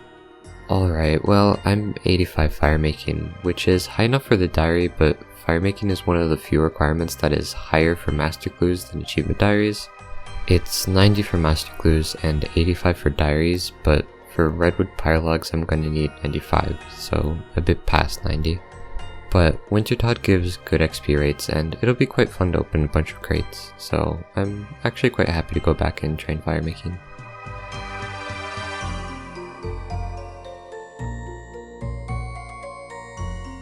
Well, I wanted to wait and open all the crates I get from 85 to 95 from Wintertodt, but my bank is full, so I'm gonna have to open up some of these crates before I get back to Wintertodt.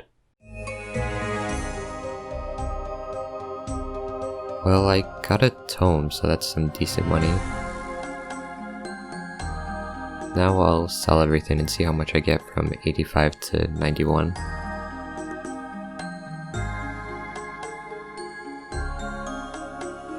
$3.2 million, nice. I did get a bit lucky with the tome.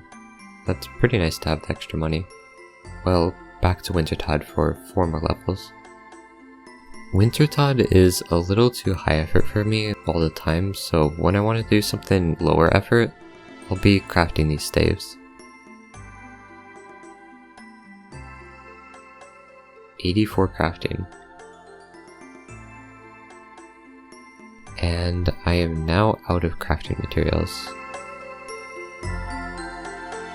While I sell all those staves, I'm gonna start on cooking training.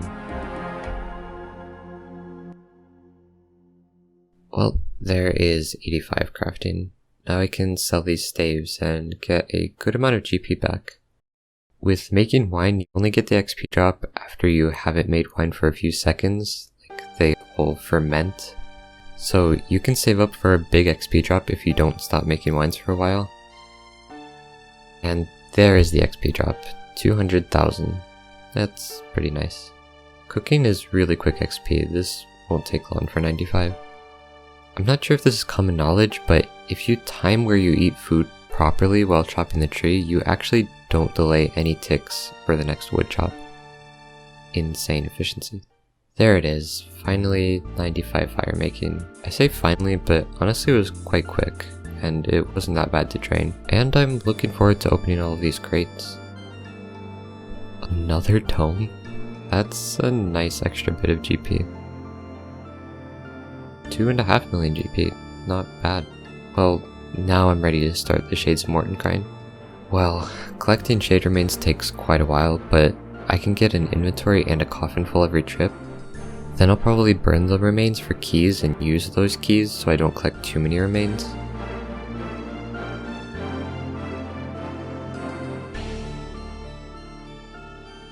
Oh boy, a clue scroll. I wonder how many of these I'll get.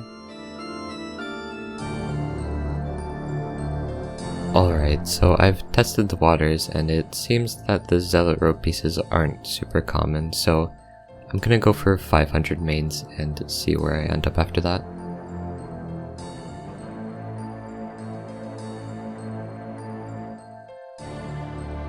Well, it took quite a while to collect these, but it should be fun to collect all of those keys and use them. Alright, well I should be able to just burn these and collect the keys afterwards. Wait, no. They're disappearing? Oh my, well I lost a few keys, but now I know. Well, there are the keys from 500 remains. Well, I got a clue scroll. There we go. Nice, that's the boots. Oh, helmet. Only 2 pieces left.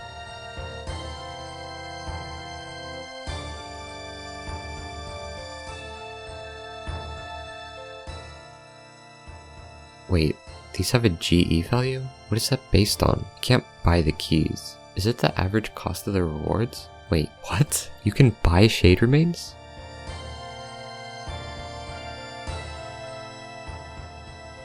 What have I been doing manually obtaining these like some sort of Iron Man? Alright, my job just got a whole lot easier. A prayer level. Nice. I need 85 prayer for the Desert Elite Diary, so this will save me some bones. Well, there is another batch of keys obtained. Clue. Casket. Clue. And there is another casket. Another piece. Only one more for the set. There it is. That is the whole set obtained. Nice. I'm done opening keys now. Well, I'll finish opening these keys first. Clue. Casket.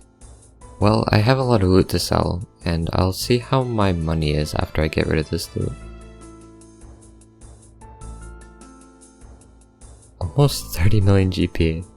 That is nice. Let me remind you, I just bought a bunch of skilling supplies earlier, and now I'm not going to even have to use all of the bones. I'm going to be saving 5% of them.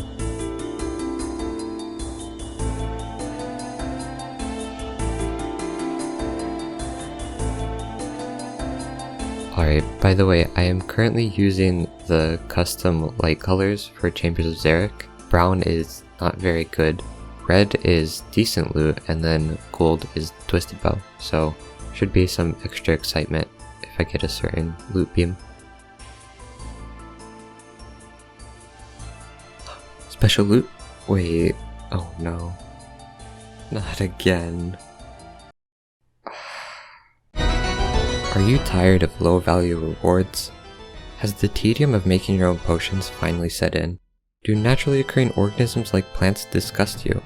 Or has the color green just become too boring? Well, boy do I have the offer for you. Come on in to the Theater of Blood. With a minimum special reward of 8 million GP, a place to purchase potions instead of making them, and a significant decrease in the amount of green, the theater is sure to meet your needs for a fun and exciting raid. And don't worry about all of the little critters. They may be alive, but there is nothing natural about these folks. So, what are you waiting for? With no entry fee and an easily accessible teleport straight to a nearby bank, earning money and having fun has never been easier. Come on down to the theater and pay with your life.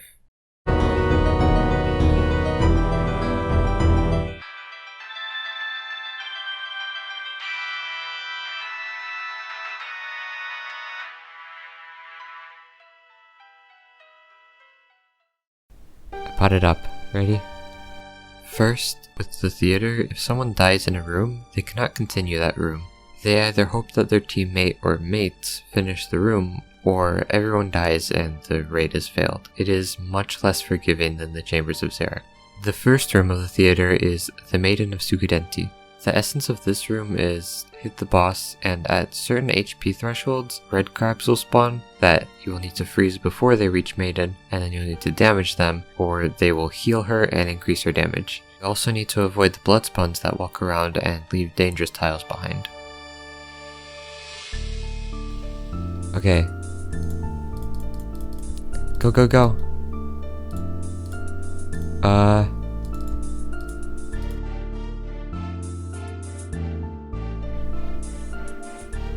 Okay, well that was the first attempt. Okay, I'm in my gear. Oh, I didn't clump. That's my bad. Oh.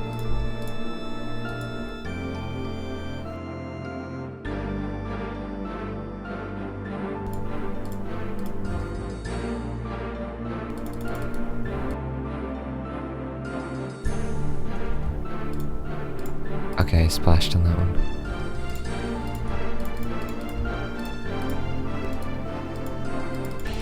Oh my.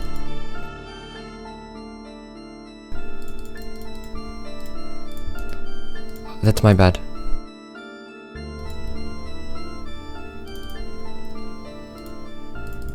I splashed.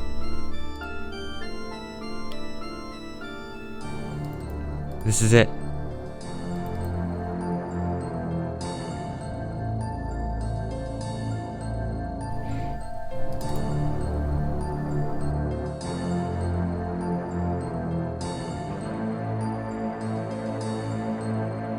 Okay, go, go, go. The second room is the pestilent bloat. We need to avoid bloat's line of sight by running around a massive pillar in the middle, lest we get barraged by flies that come from bloat, and we hit the bloat when they fall asleep. Oh, be careful. Oh, whew. It's fine, it's fine.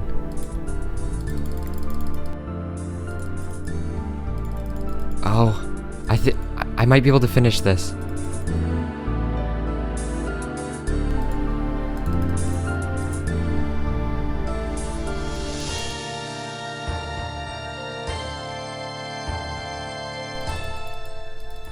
Oh no, I messed it up. 15% though, that's pretty good.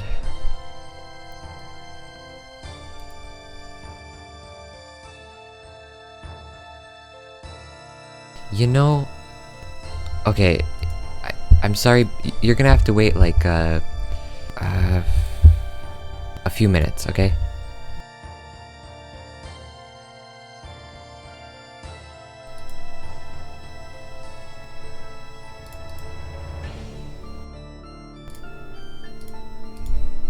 Well, okay, my farming timer is kind of messed up. I just needed to check if a tree was done. Well, you see, I was embarrassed. I just...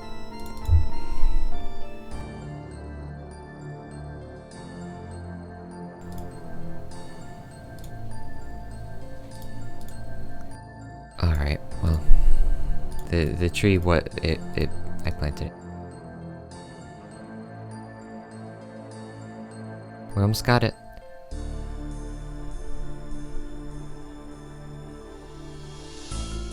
Almost. Nice, well done. How many brews do you have left? 2 in 1 dose. I have 1 left. It feels like we're getting, like... That felt much better. To be fair, I did hit both of my hammer specs. Nope. Remember that tree run? I sold the hat and Mage's book. So I got a hammer now. I might be dead. I'm dead. Bloat is definitely one of the rooms that you can do solo.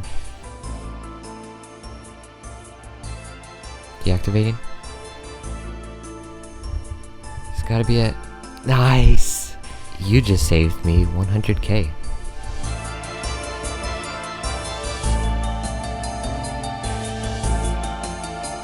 What's next? Oh, Nihilocus. Uh-oh. The third room is the Nihilocus room. There are 2 parts to this room. First, we need to protect the 4 pillars from waves of mini and slightly bigger Nihilocus. If a pillar falls, it will greatly hurt, and if all 4 pillars fall, the raid is failed. Once the waves are cleared with at least 1 pillar remaining and at least 1 player alive, the Nihilocus Basilius comes down. It is a massive Nihilo that switches styles frequently. You need to pray correctly according to the style it uses, or you will take massive damage, and hit it with the same style it's using, or you will heal the Nihilo and take reflected damage according to the damage that would have been dealt.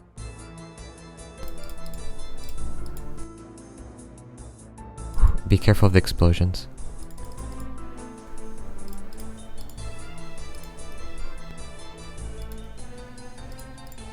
Oh, I guess we're 65% through the wave. This is my final stand.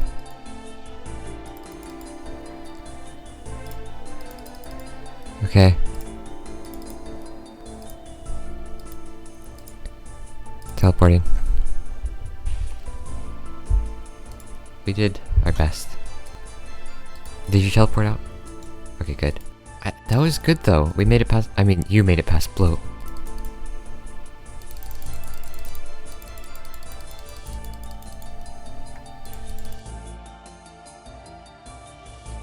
Well, that was a bit of progress. First day was rough, but at least progress was made. I want to quickly get done with construction training. I only need a few levels, so it shouldn't take too long.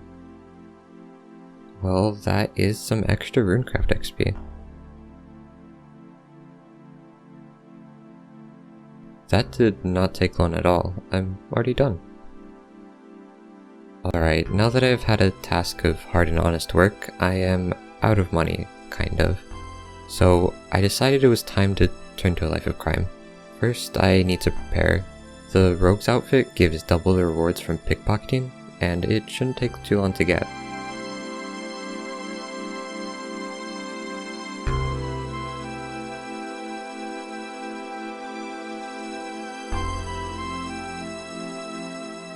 Alright, before I turn to pickpocketing, I'm going to do some blast furnace for money.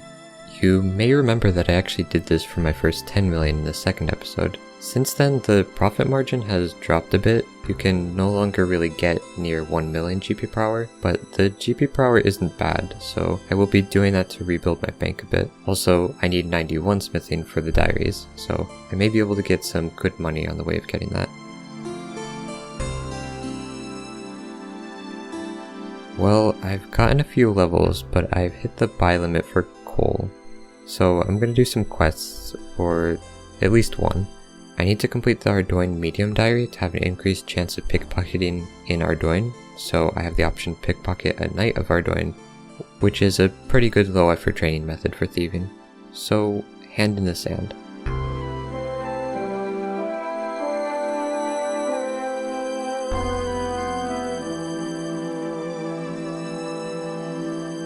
Alright, well, I'm going to do all of the Ardoin diary steps that I can because I want to start thieving soon.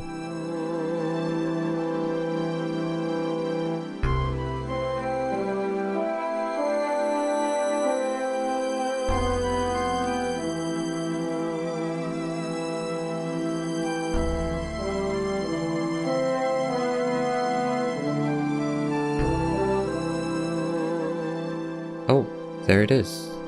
That is the cooking requirement of 95 met. Well, I am going to go for prayer now. I already have all the bones I need, and that's before counting the zealot robes, which save 5% of the bones I use, so it'll be interesting to see how many bones I save.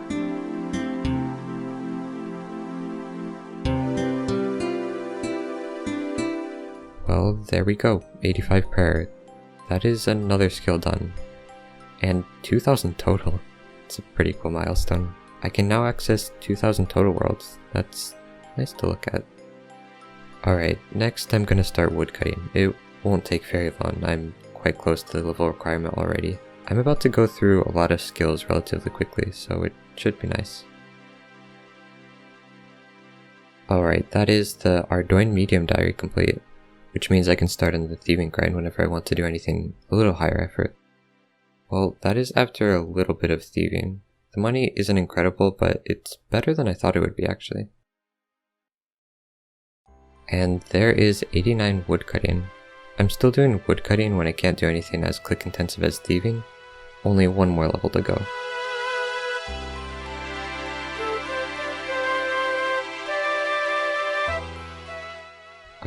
What? Did I just report someone? I didn't do anything productive, but I feel like I deserve an award for that. I don't know if I could even recreate that. Alright, I feel confident enough to undertake the task of training thieving with blackjacking. It will be much higher effort, and a little bit difficult at first, but it should be better XP and maybe better money as well.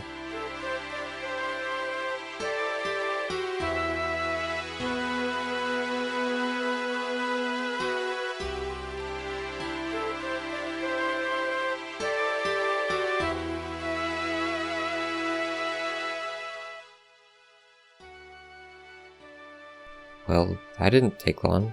That is the woodcutting requirement done. Well, I'm done with woodcutting and need something low effort, so it is finally time to go back to fishing. What? A third lamp? Nice.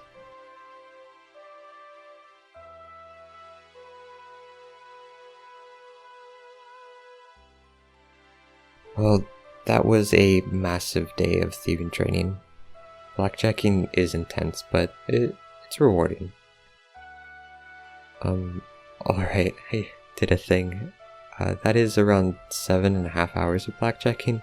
The even XP comes fairly quickly and it's easy to be mesmerized by just staying in cycle. Well, anyway, still a bit of XP to go, but I'm getting there. Whew, well, there it is. That wasn't the longest grind I've done, but it surely was the most click intensive, but now it's done.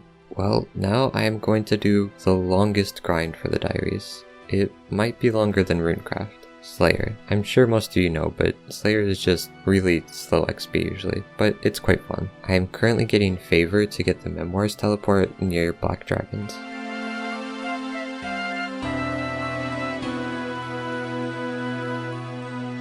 By the way, you may have noticed I haven't completed smithing. I'm going to do that later when I have enough GP to actually finish smithing with gold after Slayer. That's the plan anyway.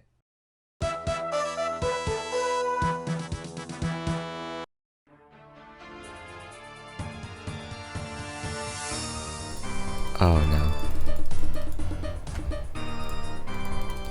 no. Okay, well, I'm dead. Teleport out? Okay, well, I'm at 26 health. I think I'll just TP out. Oh, never mind.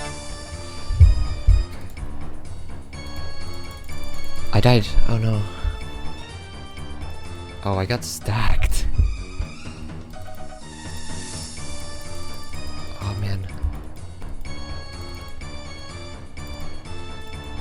No, I'm out of prayer. Wait.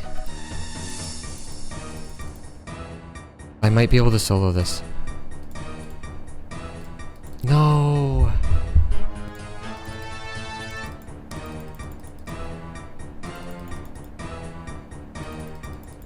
Nice.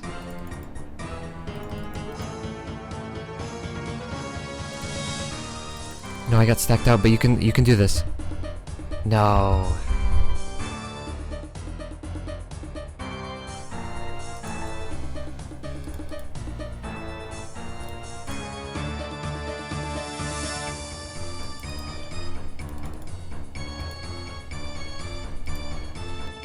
Okay, this is good.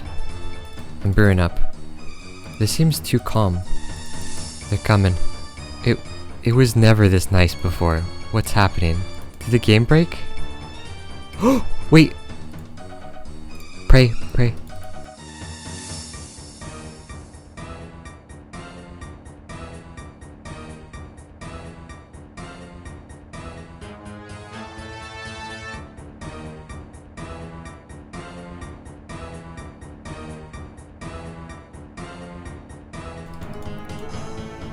Okay.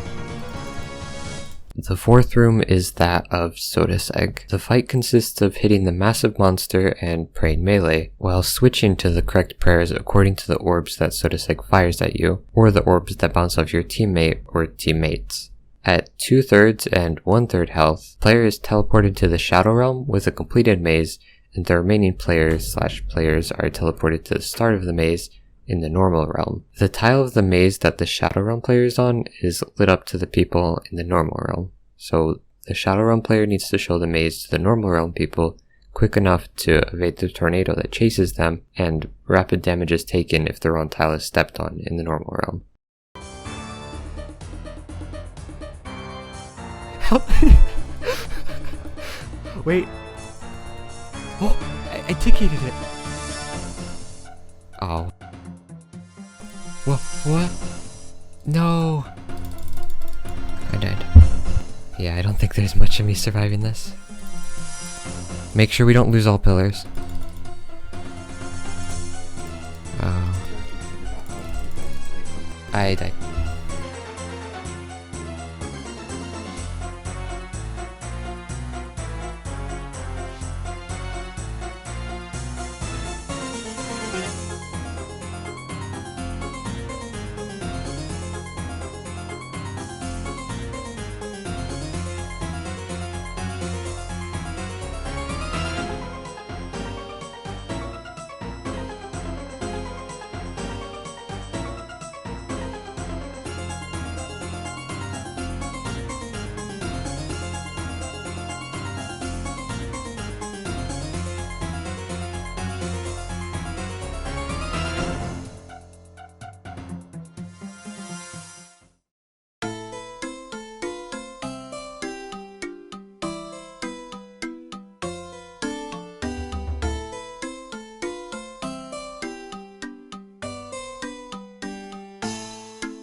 There we go!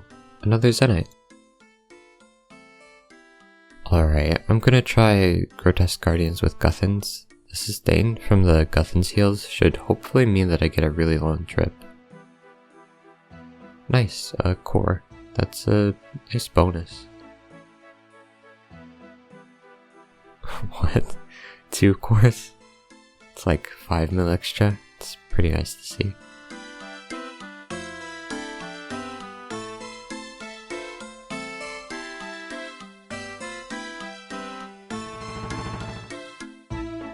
Zenite? Oh my goodness. I have way more Zenites than I should at the KC I have.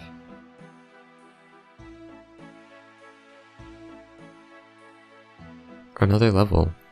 That's slow progress, but at least it's progress.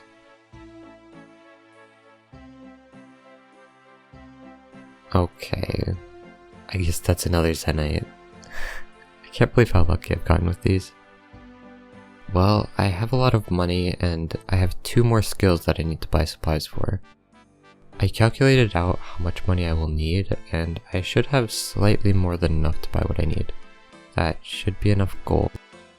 And here is the herb water, and there are the scales. It kind of hurts to spend this much money on scaling supplies, but I know I won't need to do this again for a long time, and I should be able to save the rest of the money to actually buy whatever I want, like gear. Speaking of gear, I'm actually going to get Devout Boots because it helps save prayer points on bursting tasks.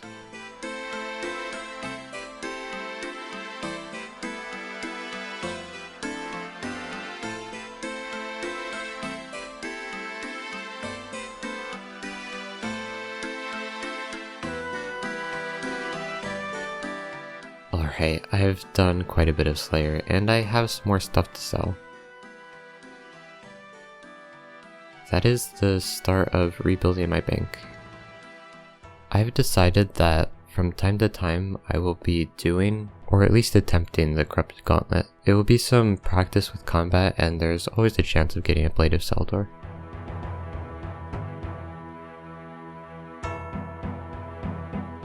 Well, I have a master clue that I've been holding for a while and I want to open all the caskets I have, but I won't do that until the master clue is done. So I'm going to use all of this gold ore that I bought and use the blast furnace until 91 smithing, so I can be done with the diary requirement as well.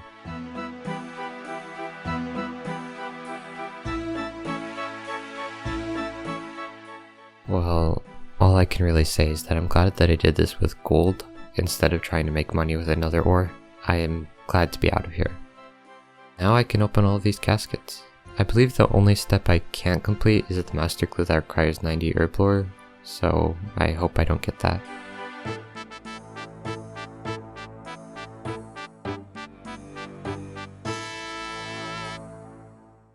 Well, I guess that's the end of the opening. At least I got some decent money, and I can sell the purple sweets. Well, I imagine it is no surprise, but I'm starting herb lore training so I can get that master clue done. I'm almost done with fishing, but there's no harm in pausing the fishing grind for a little bit.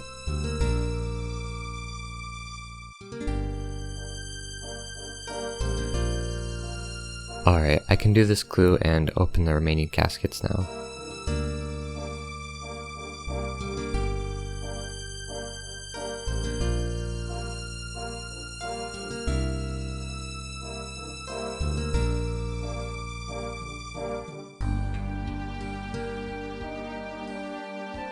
Okay, come on. I completely forgot that I could get this step. Well, this is going to take a bit longer to unlock. I guess from now until the end of Slayer, I'm just going to be hoarding caskets as I did before. Alright, Calphites. For this task, I actually want to go try and do the Calphite Queen. I need the head for the Desert Elite Diary, and I need a lot of KC to get that. Around 100 to a maximum of 256 KC. I'm going to use my money and get an Elder Maul for this task. Wow, well, I was expecting that to take longer. I'm out of here. I have all I need.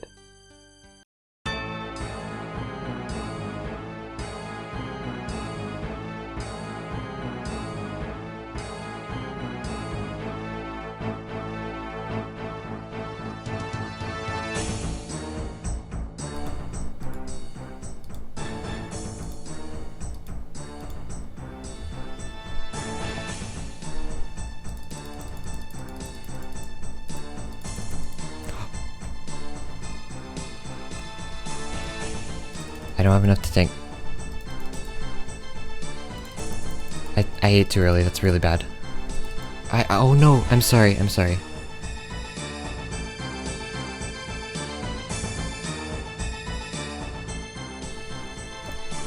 Okay, dump your Warhammer specs. No.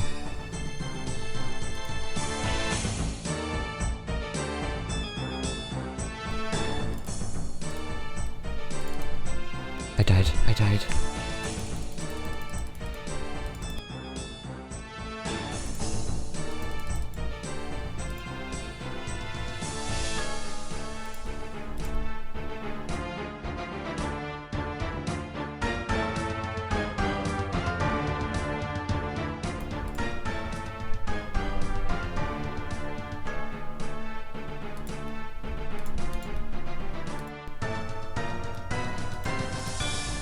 Okay.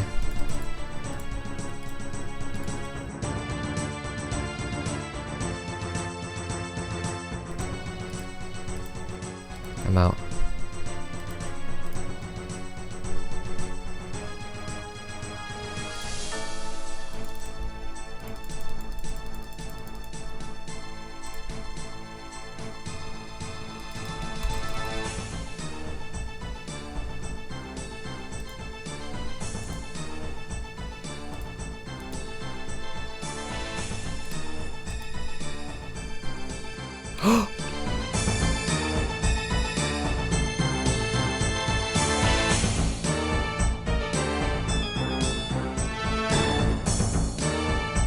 The fifth room houses Zarpus. This room has 3 phases. In the first phase, exhumed skeletons will be, well, exhumed on a certain tile, and one person must step on that tile to prevent Zarpus from obtaining health. The second phase starts with Zarpus awakening, and after a short delay, Zarpus will fire a poison projectile that leaves a poison tile at the tile that a person was standing on.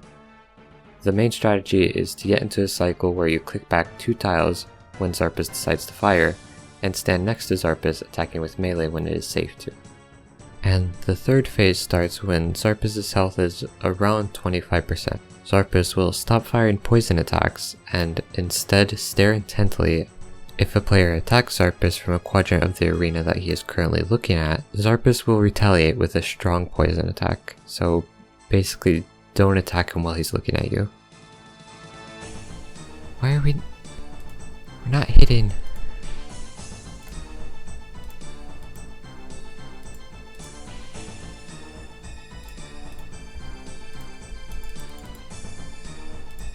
Oh, I died.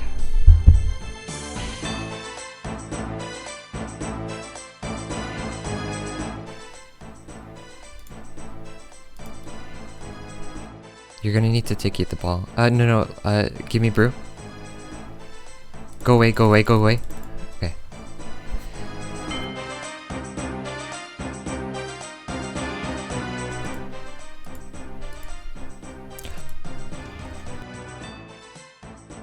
I'm sorry.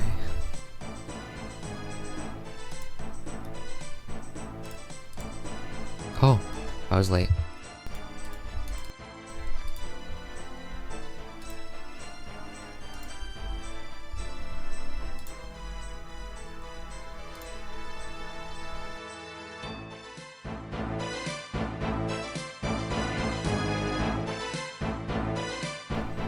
Wait, I can click View Arena.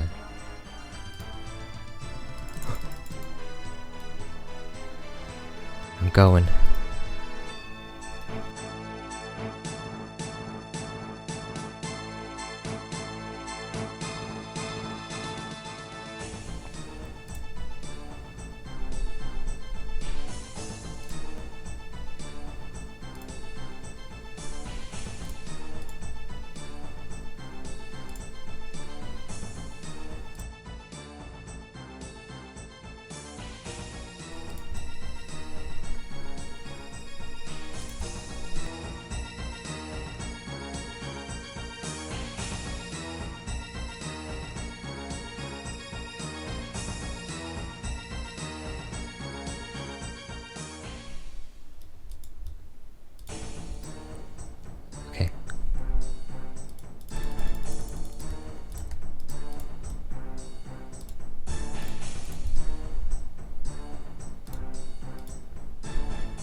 Not bad though.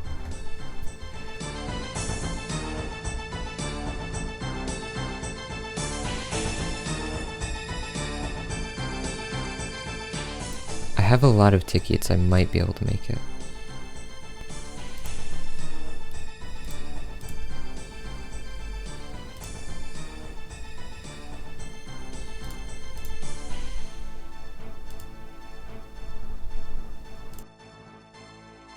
Okay.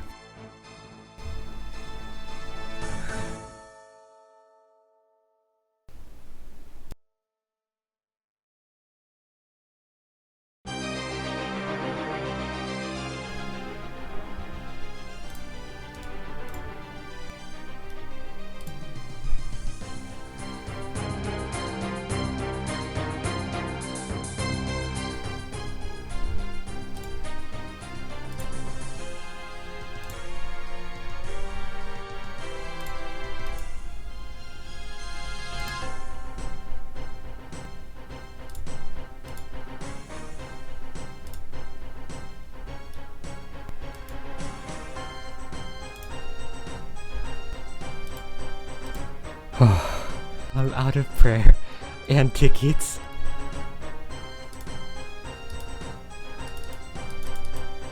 Got a range level. Oh, I didn't have any prayer left.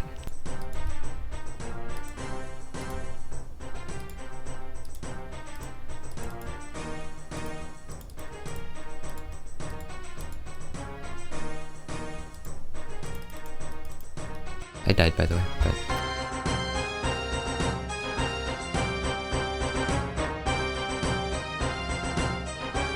I was a little late.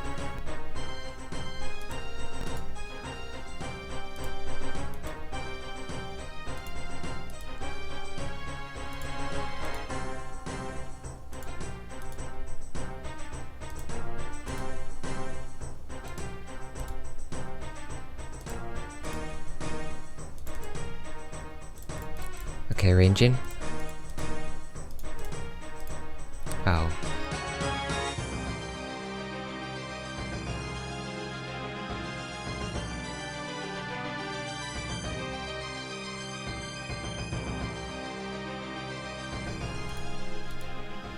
I just had an insane run. I died.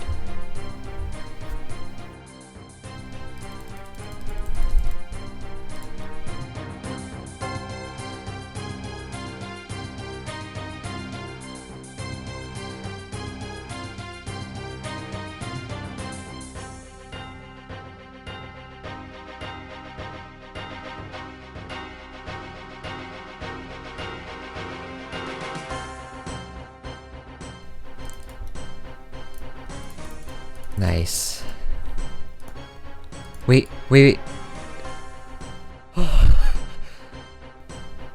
Okay. I'm looking for tiles to go to.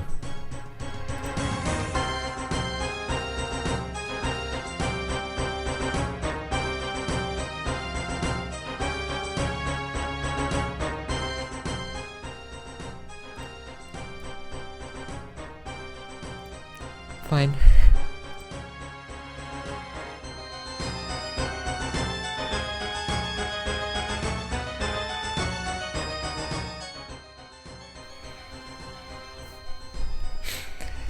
Okay, I'll try my best. I'm ready. The sixth and final room contains the final boss, Verzik. This room has 3 phases. The first phase, Verzik sits at her throne and fires magic projectiles that can be avoided by standing behind a pillar. The pillars take damage and eventually fall due to damage taken. Her shield must be reduced from 100% to 0% for her to get down from her throne and walk to the middle of the room to start phase 2.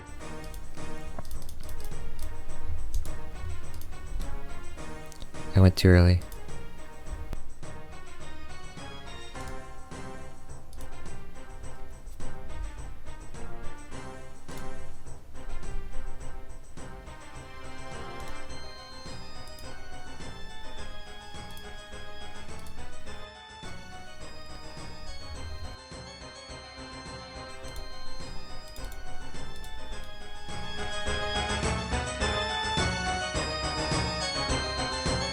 Phase 2 is actually quite similar to Zarpus. Verzik shoots a green projectile at the tile you're standing at. It doesn't leave anything behind, but it does deal damage. So you just step back when she decides to fire the projectile and hit her with melee when it isn't dangerous. Also, if you're next to her when she's firing the projectile, she will instead bounce the player next to her, and during this phase you also have to deal with poisoning a purple Nihilo that heals Verzik and carefully detonating Nihilokists that follow you by standing near them, and then running away to avoid taking damage from them exploding. Also, Verzik sometimes fires an electric ball that basically deals heavy damage if someone isn't where they need to be.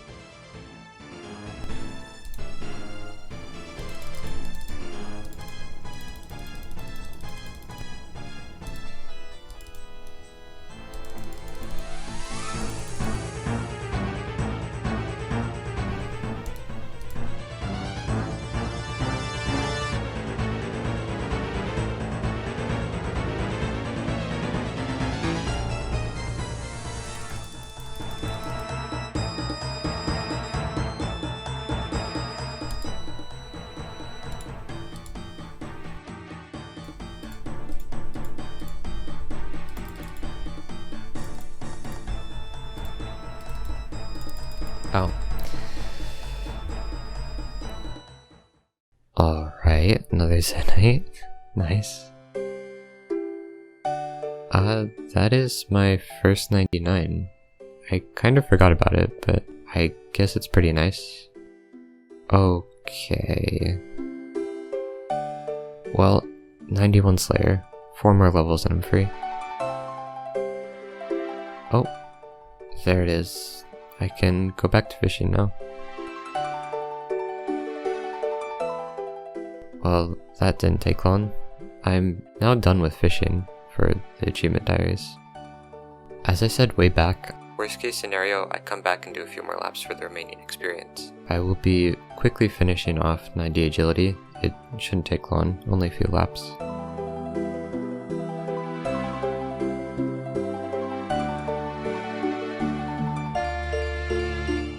Okay, this is a bit ridiculous. Well, my house isn't too well upgraded, and I have all of the requirements for the Desert Elite Diary, which will give me a teleport to a restoration pool that heals special attack, stamina, prayer, and even overheals health. So with my next task being Cerberus, which I need to restore my stats a lot for, I think completing the Desert Elite Diary will be a good move.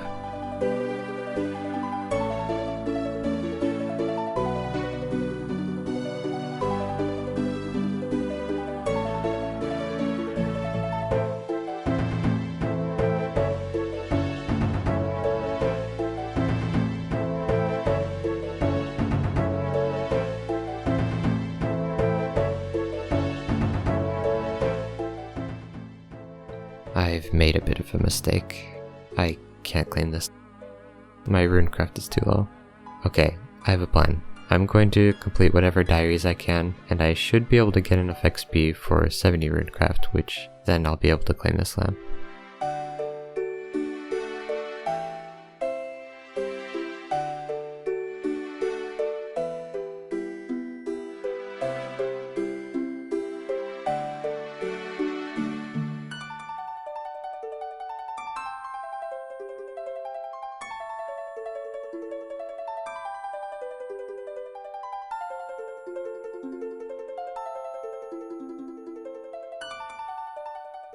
I need to go to the wilderness, so I'm just gonna go ahead and claim these lamps.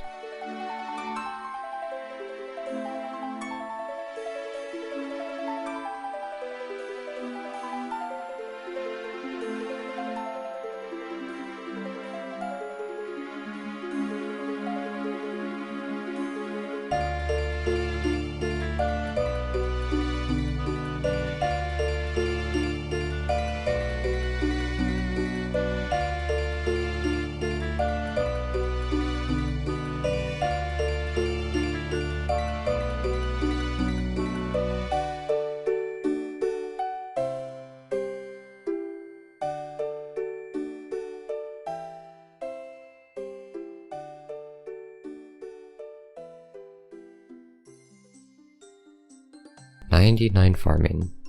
I've been doing tree runs for quite a while at this point. I'm finally done.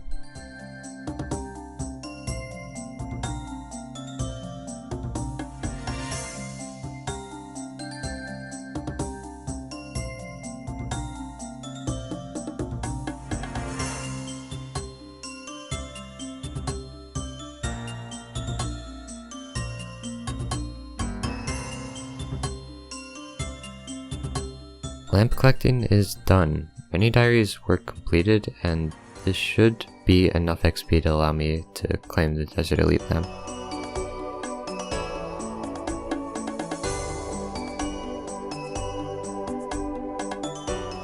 This is what I meant when I said the best way to train runecraft. Look at those XP rates. Unbeatable. Nice. It hasn't been too much KC since my last Zenite. I'm honestly fine with not getting any more Zenites from this moment forward. What? Well, there is another 99, max range level. Almost there. A nuclear smoke devil. This superior slayer monster has one of the lowest drop rates for the imbued heart. This could mean nearly 30 million GP for me. This could change my bank. I would have access to so many items. I could become financially stable. This would leave Slayer off on a high note. Oh. Well, I guess not this one. Really? I have decided that I want my money and I want it now, so I'm gonna train runecraft up to 72 and boost to 77 with a stew to get my master clue step done.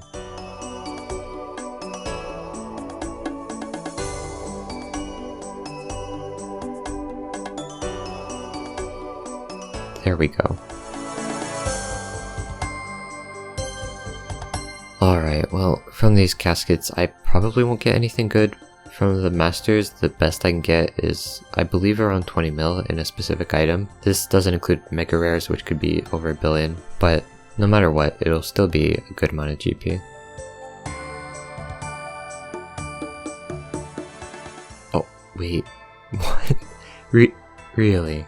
Actually? 30 million? Oh my. Okay, I'm good. I don't need any more RNG.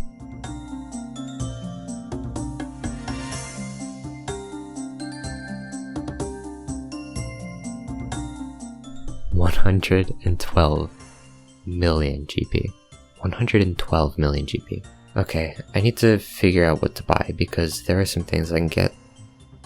I've thought about it quite a bit and I can't really figure out what to spend all of the GP on, but I think I'll buy a Spectral Spirit Shield for around 68 million to help with Cerberus, and just save the rest for whatever might happen in the future.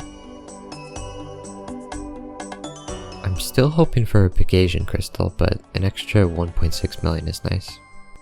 130 million. I sold the Spectral for a Dragon Hunter crossbow to do Vorkath, and now I sold all of the loot and the crossbow, and my bank value is looking pretty good. What? I am now on the final stretch of Slayer, one more level. If I get some burst tasks, this could be over very quickly.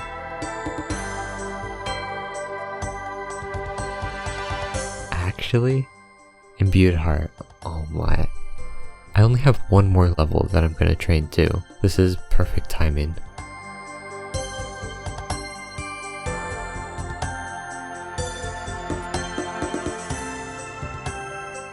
Well, I have a lot of GP now, and I'm gonna buy a big item, a Kodai wand. It should make burst tasks even quicker, and I'll get some bonds.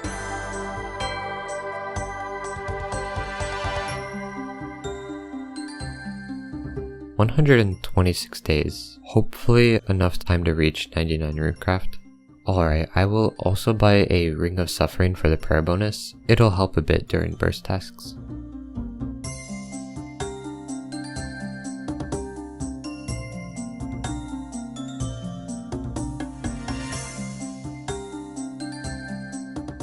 There it is. Finally. This took ages, but that is the final skilling grind for the diaries. Now I just have some miscellaneous diary requirements to grind for.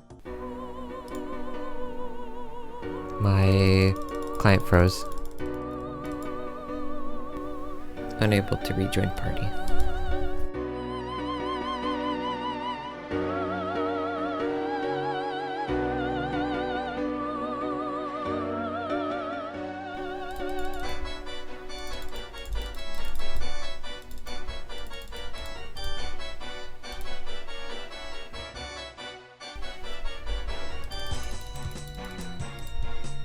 I exploded the crab.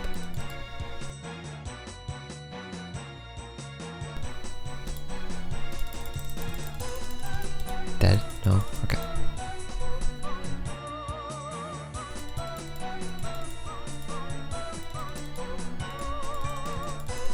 Oops. At 35% in phase 2, things change up a bit. Verzik stops spawning the purple crab and exploding Nihilocus, but starts using a magical attack in addition to the attack targeted at where you are and the electric ball. But the main thing is that she spawns red Nihilocus. After a short time, these Nihilocus die and heal Verzik for their HP and are replaced by new ones. So, you damage a red Nihilocus a bunch and then hit Verzik to bring her health down. Once Verzik is at 0%, the next and final phase starts. Oop. Goodbye. Oh, she splashed. I'm done.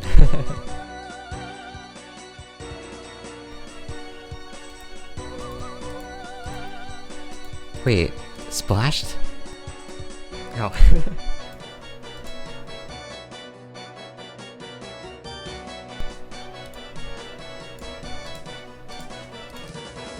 Oh. It feels like we did better.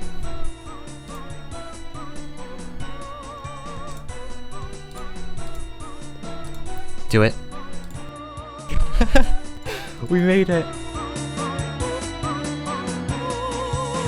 Phase 3. Verzik turns into a massive spider and attacks with a mage attack, range attack, and a melee attack. You can avoid the melee attack, which is very powerful, by going under or away from Verzik when Verzik rolls the attack. She also periodically uses a special attack. It can be one of 4. Exploding Nihilocus, which you need to carefully detonate. Sticky webs, which basically requires you to just keep moving to not get stuck in them. Yellow pads, which you have to stand on to avoid heavy damage. And green ball, which in duos basically just means that someone's losing 75% of their max health.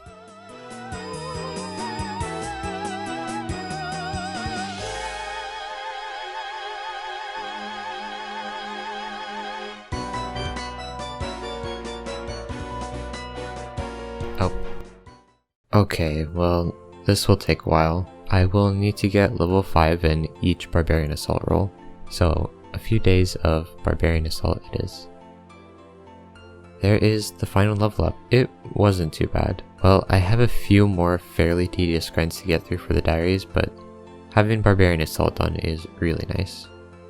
Now, I have to get 1000 Chompy Bird KC. This will take a while. Probably not as bad as Barbarian Assault though.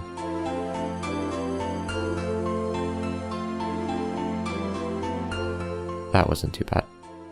Black Knight's next. I need like 1000 KC, but it should be faster than Chompy's.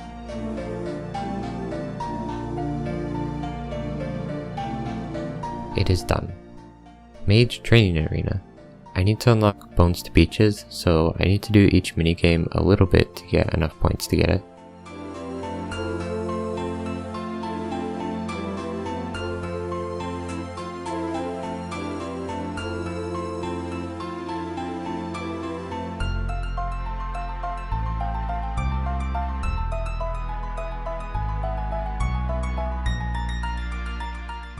Okay, I'm done with all of the points I need. Honestly, I liked it quite a lot. It felt very RuneScape. Well, I have finished the tedious grinds for the diaries. I can now work on a grind that should be fairly fun, questing. I'm gonna start with probably the worst quests, Rag and Bone Man 1 and 2, and I will hopefully end off on the best quest.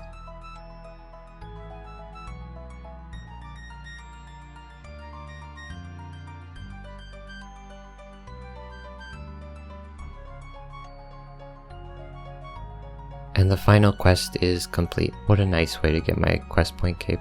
Well, now there is nothing left except all the diary steps I can do.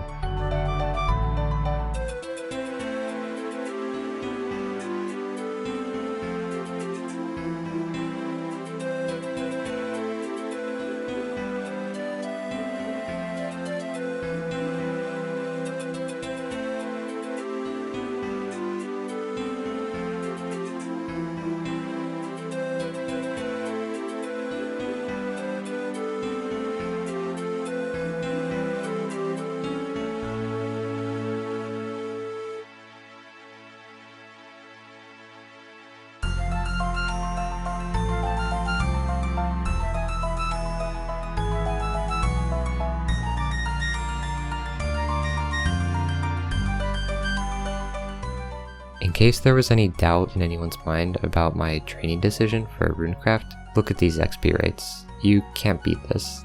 They don't teach you this stuff on the wiki. Well, I'm gonna go get a large pouch to do some training because my other training method stopped working.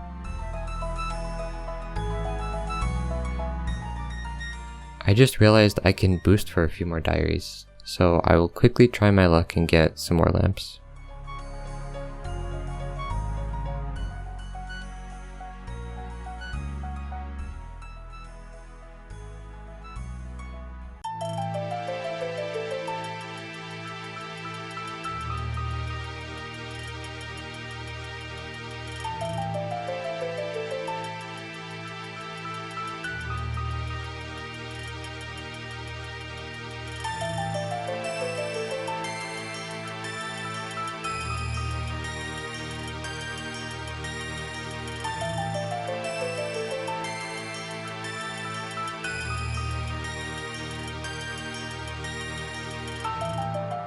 Some more XP for the road. Alright, I'm gonna go craft some cosmic runes until I am 77 runecraft. Then I'll move on to blood runes.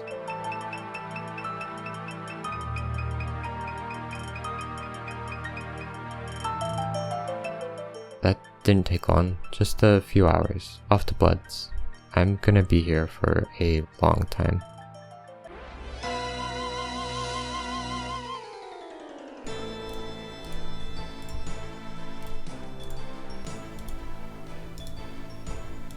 My bad, sorry.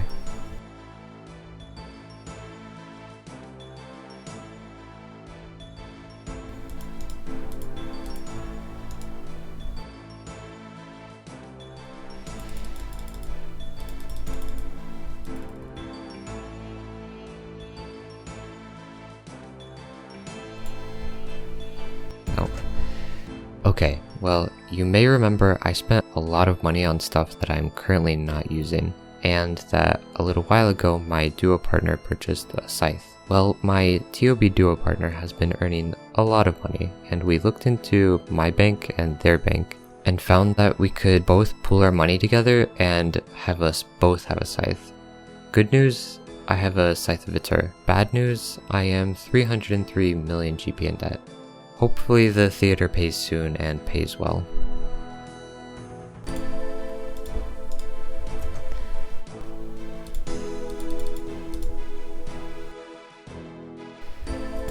Just keep going. At 20%, Verza gets enraged. She attacks more often and spawns purple tornadoes that follow each player, and if they reach the player, they hit for half of their current health and heal Verzik based on the damage dealt. It gets intense, but once Verzik hits 0 HP, the raid is complete. You get access to the treasure room, and with a duo deathless raid, each player is left with around 4 million GP, averaging the chance of getting high value uniques. I'm dead.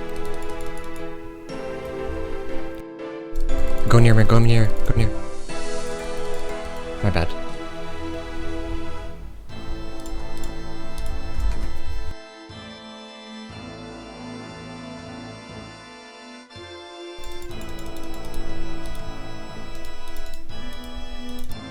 I'm in it.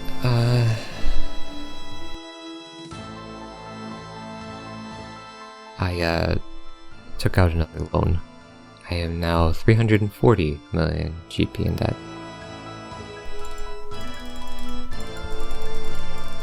I'm dead. Spec if you can.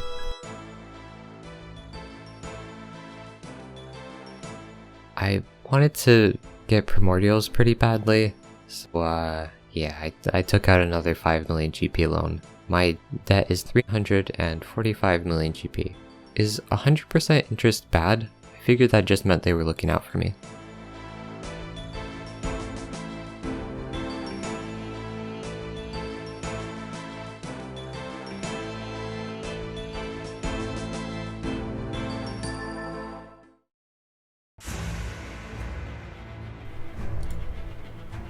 Alright, I'm ready.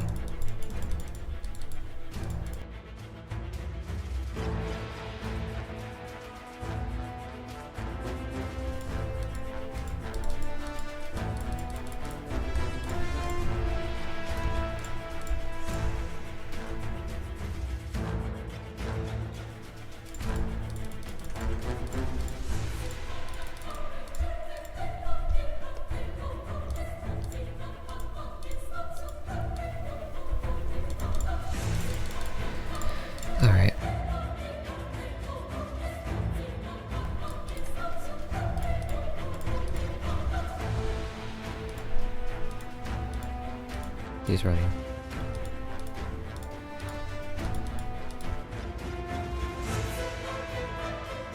Whew. Okay.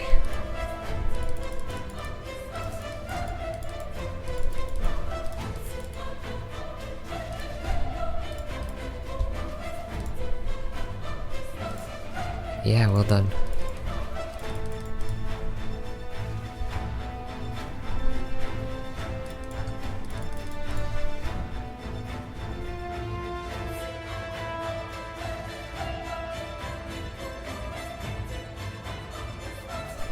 Hit.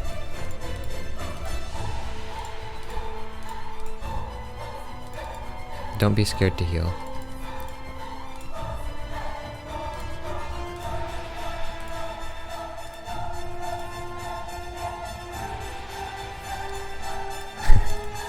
Alright, you spec first. Nice. Nice.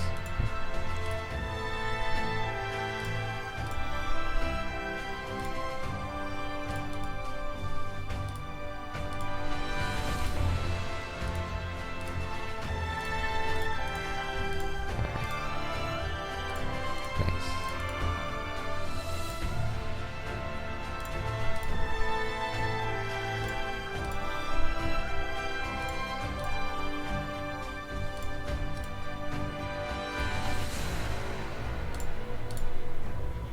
Nice.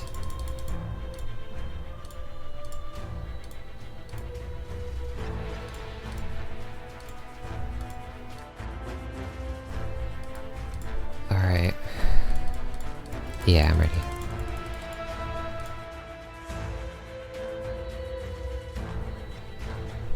Step back.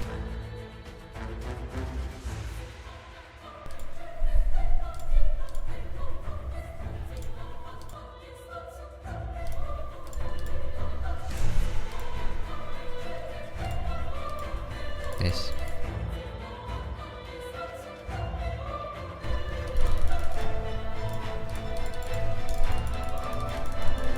I'm stuck. Help. Get out. Yeah. Remember, tanking's different. Tanking's different. It's after me. I'm good. 99 strength.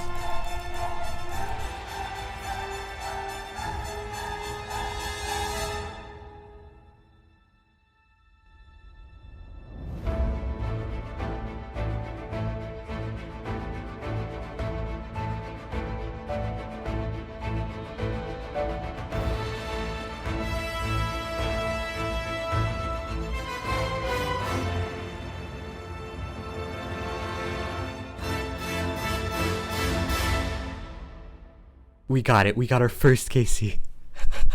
We actually got it.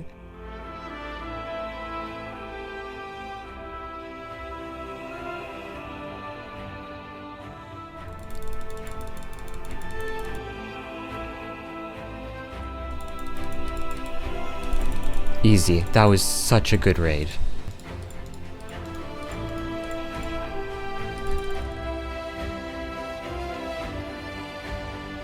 That's a 30 mil split. Alongside this incredible achievement, my nearly 6-month journey of skilling was nearing its end.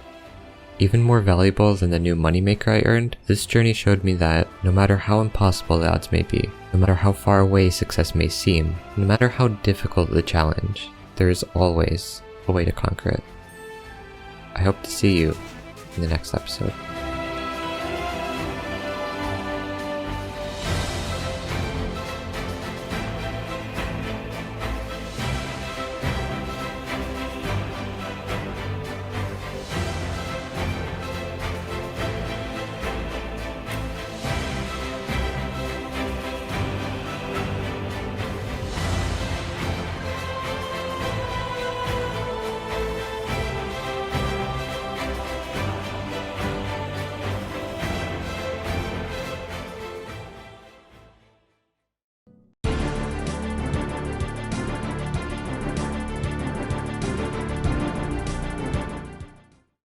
The Infernal.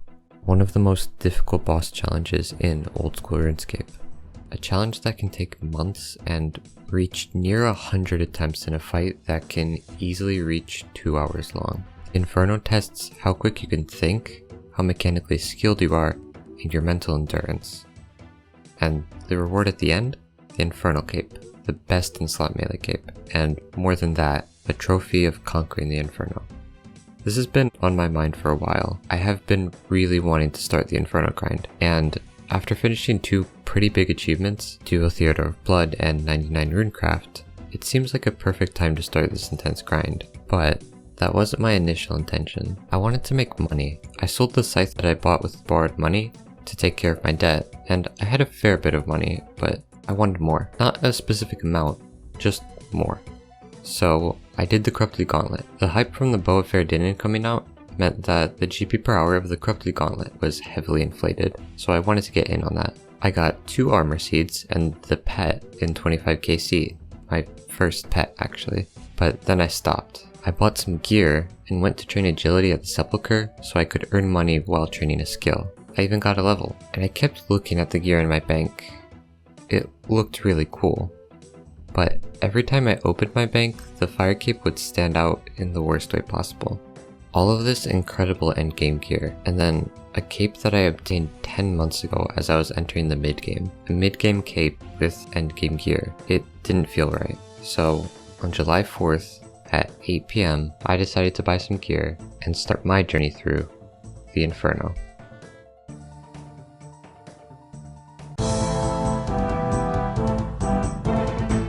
Alright, here's a very quick rundown of the Inferno.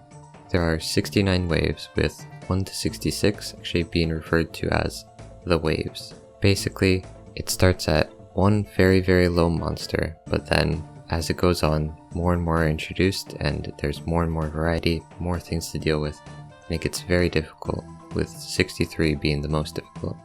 From there it gets a bit easier until 66, and then 67 is where things change up a bit, but I'll delve into that when I get past the waves. The bat attacks with range. It is the lowest monster in the Inferno. The blob is the next monster after the bat. It's a little bit complicated, but basically, after a small delay, it checks what you're praying, then after another delay, it attacks with an attack, range or mage, opposite to what's being prayed.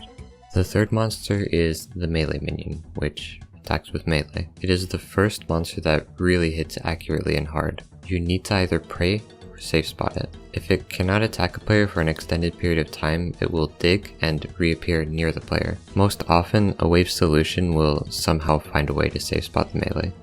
The fourth monster is the Ranger. It attacks with a ranged attack. It, like the melee, hits very accurately and very hard, so it needs to be prayed against or you need to get out of its line of sight.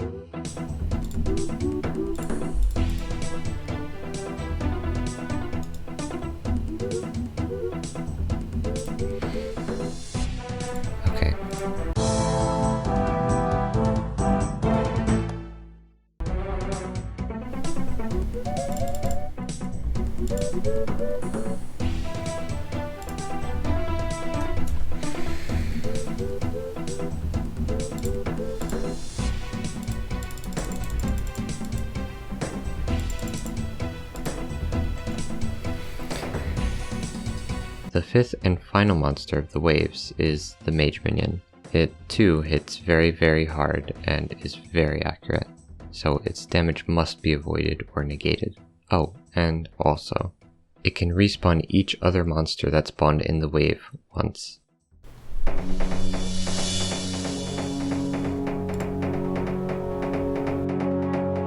Okay, well that's a good wave to look at least, to end off. A very notable change in the waves occurs on wave 50. This is where, from this point forward until wave 66, you have to deal with both a range and mage minion. This is where things get very dangerous to deal with. Both deal heavy damage, so the waves get very difficult and punishing here.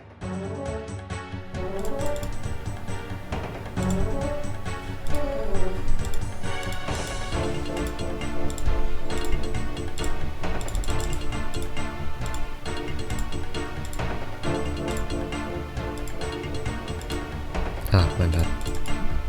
I didn't think quick enough there.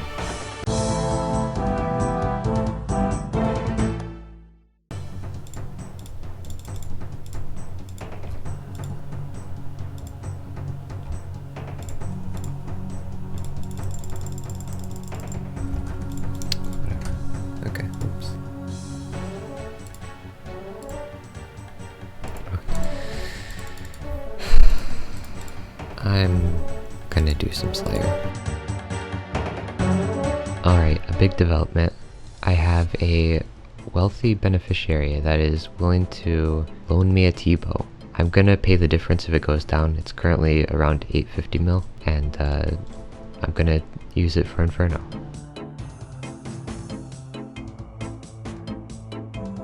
That's gonna hopefully make Infernal much nicer.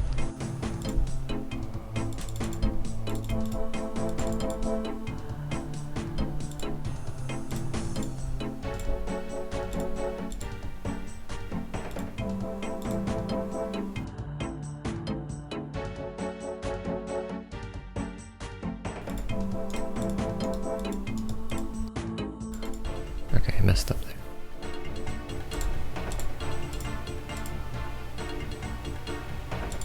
Please. Oh, that was just bad. Okay, whatever.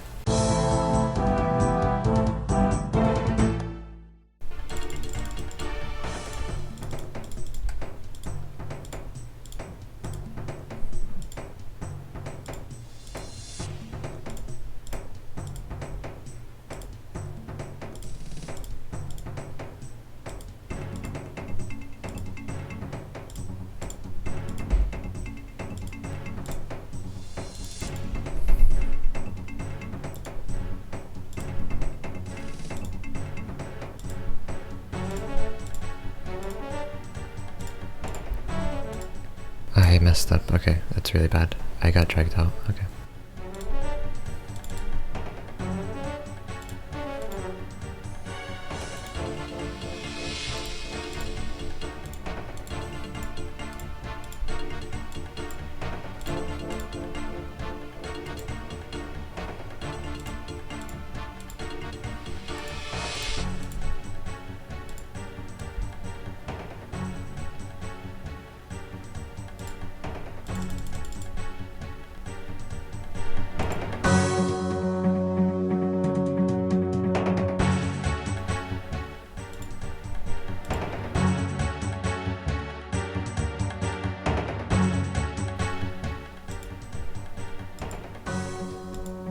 There's no way I'm getting past this.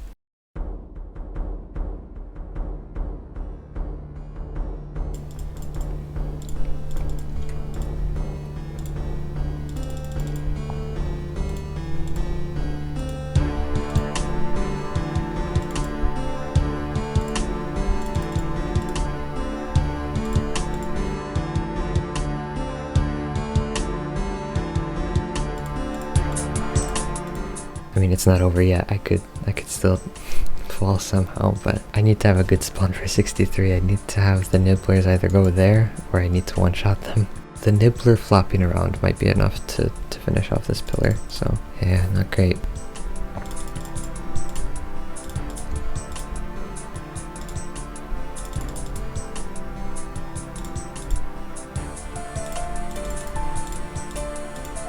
How did that nibbler survive? Is it frozen?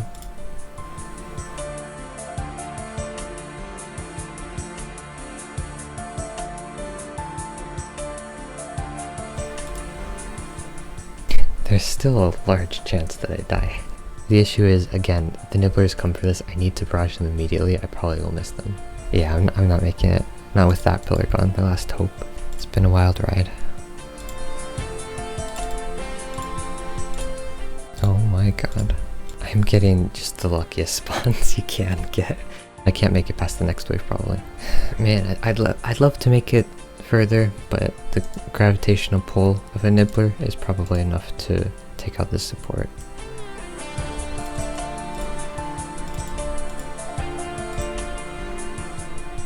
Oh my god. Yeah, I'm gonna log out after this. I need to remember what wave I'm on. This is ridiculous. Okay, well I'm gonna continue this in a bit. Well, I'm gonna log in and try the rest of the waves.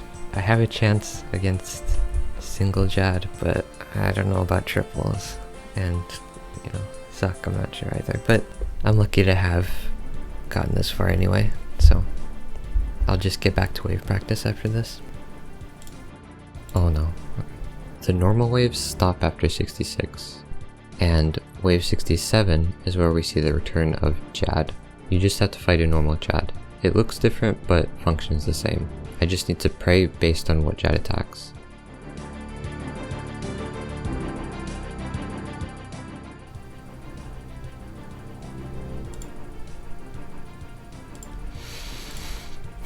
Okay, let's single Jad. It's not the hard one though. Okay, honestly I'm very, very, very unsure if I'll be able to make it past triples, but I'll try my best. I don't think I'm forgetting anything. I think I log in, point my camera east, ranging potion, pray. I probably pray Rigor as well. Twisted potion, make it easier. Oh boy, okay. Wave 68 turns things up a bit. 3 Jads. They attack one after another. You have to make sure you pray correctly to each, and you still have to do things like tag healers. It is very difficult.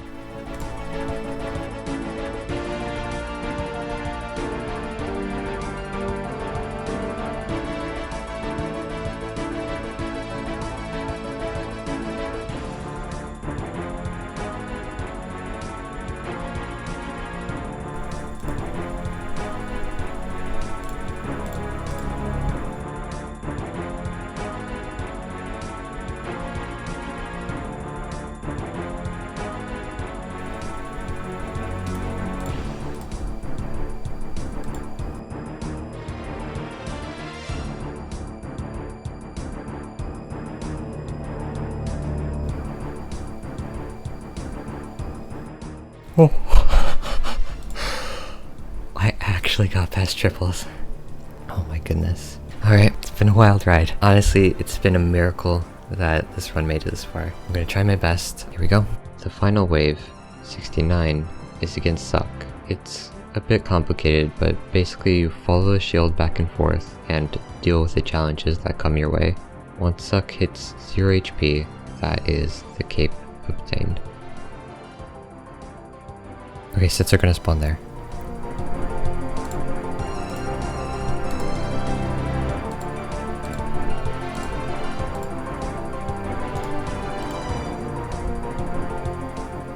Okay, I can hit 73, I didn't know that. I'm slow.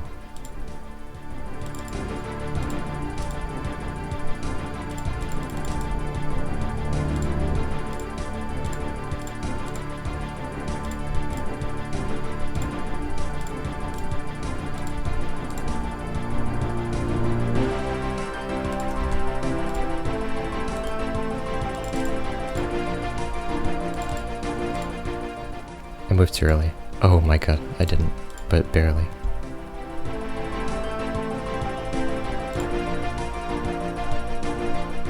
I have plenty of time until the first set.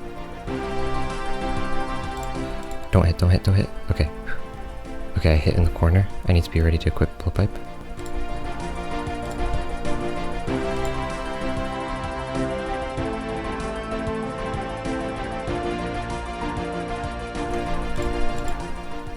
Behind the shield, I'm behind the shield. Yeah, I was too far behind the shield. That was bad at the end, but oh, it was a good try. I hope I get there again.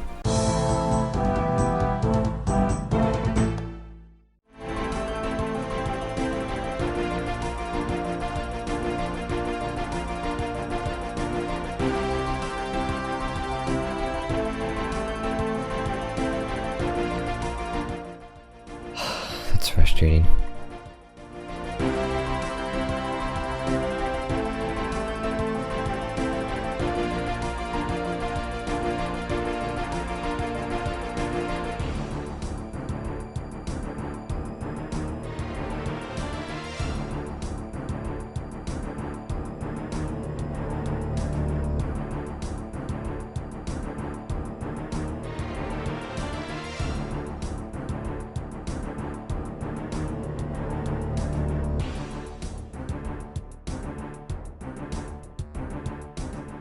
I can't believe I just died like that.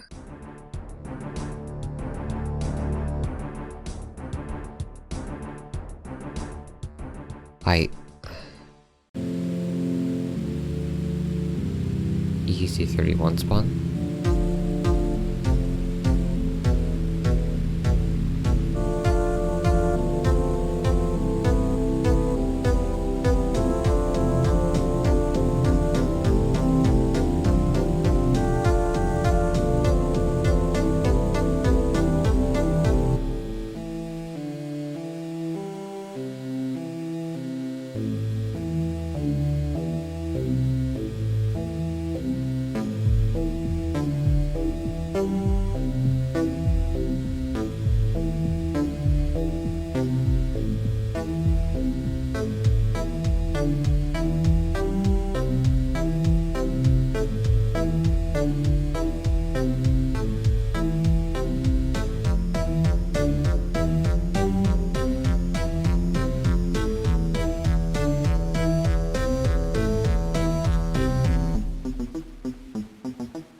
Got it. I got the Infernal Cape. There's no way. What was that? Second suck? 29 attempts, like, I don't know, 6 days?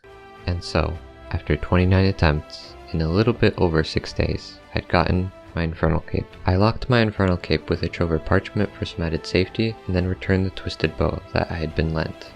I also sold the Kodai one that I bought to buy back the Vandal's chestplate I'd sold earlier. After all, this all started by me looking at my gear setup and wanting to complete it. I had finally obtained the final piece of the puzzle. I was now ready for the upcoming release of the Combat Achievement Diaries. I hope to see you in the next episode.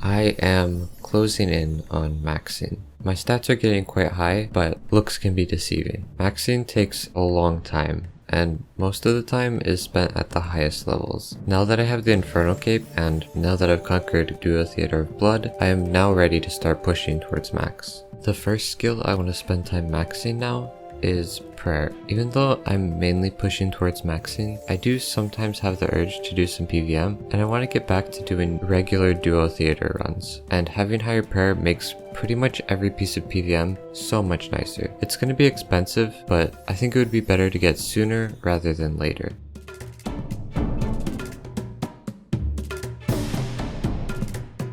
"98 fishing. As you may have guessed, I am AFKing skills whenever I can. Only one more level to go.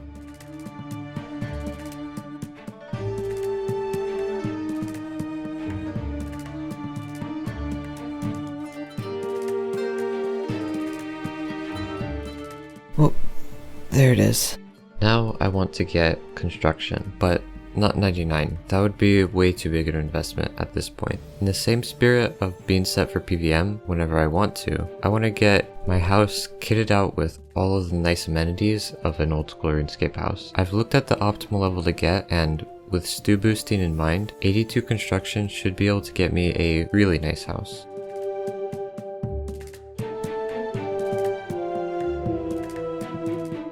Okay.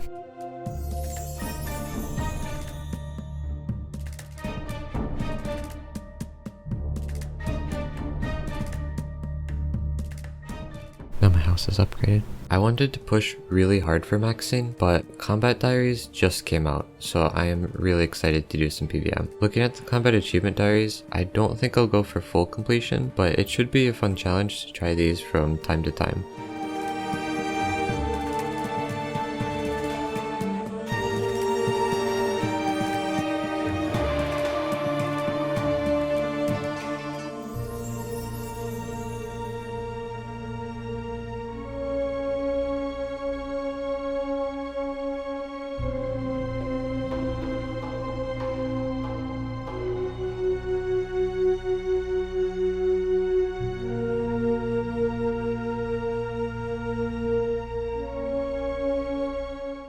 Another purple. Wait, 21 KC. This is our third purple, so that's pretty lucky. That's really good.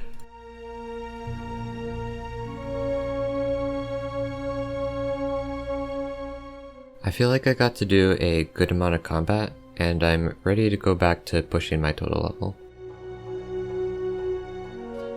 Let's see what I can get from the reward. Alright, I'll have to slow sell these around 500k, but that's 1.7 mil, which, again, it's not great, but it's not too bad either.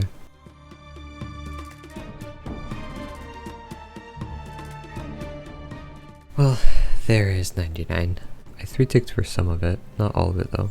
Overall, not bad, and the next skill I'm going to train is probably going to be fire making. Alright, I'm going to try a quick solo to get the final tasks complete.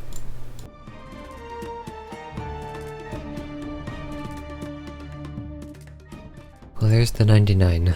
I guess I'll get this last crate and then we can actually do the fun part, opening the crates. This is going to be an opening of 143 crates. Most of them are just like 500 points, so there's not going to be too much loot.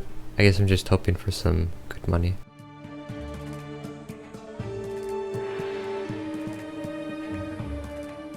A tome. Alright, the final crates. There we go. Loot from 95 to 99 Wintershot. There we go. 5 million GP. There are some Zalcano combat achievements that I need to complete. It's not great XP, but it is a not insignificant portion of XP, so I'll get it before I max, and it should be a decent amount of money. Here it goes. It shouldn't be too bad. I'll have to do 150 KC. Hopefully it'll be a decent amount of money.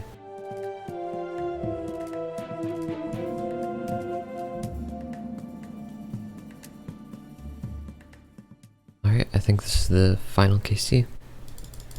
There it is. Honestly, I don't really know why I did this. I don't plan to finish the diaries, but it wasn't too bad XP. Now I get to sell everything. And there is everything sold from 150 Zalcano KC.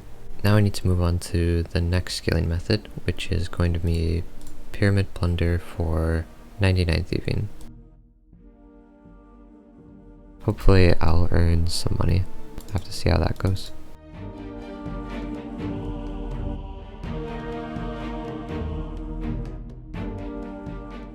Alright. Well, I got the pet.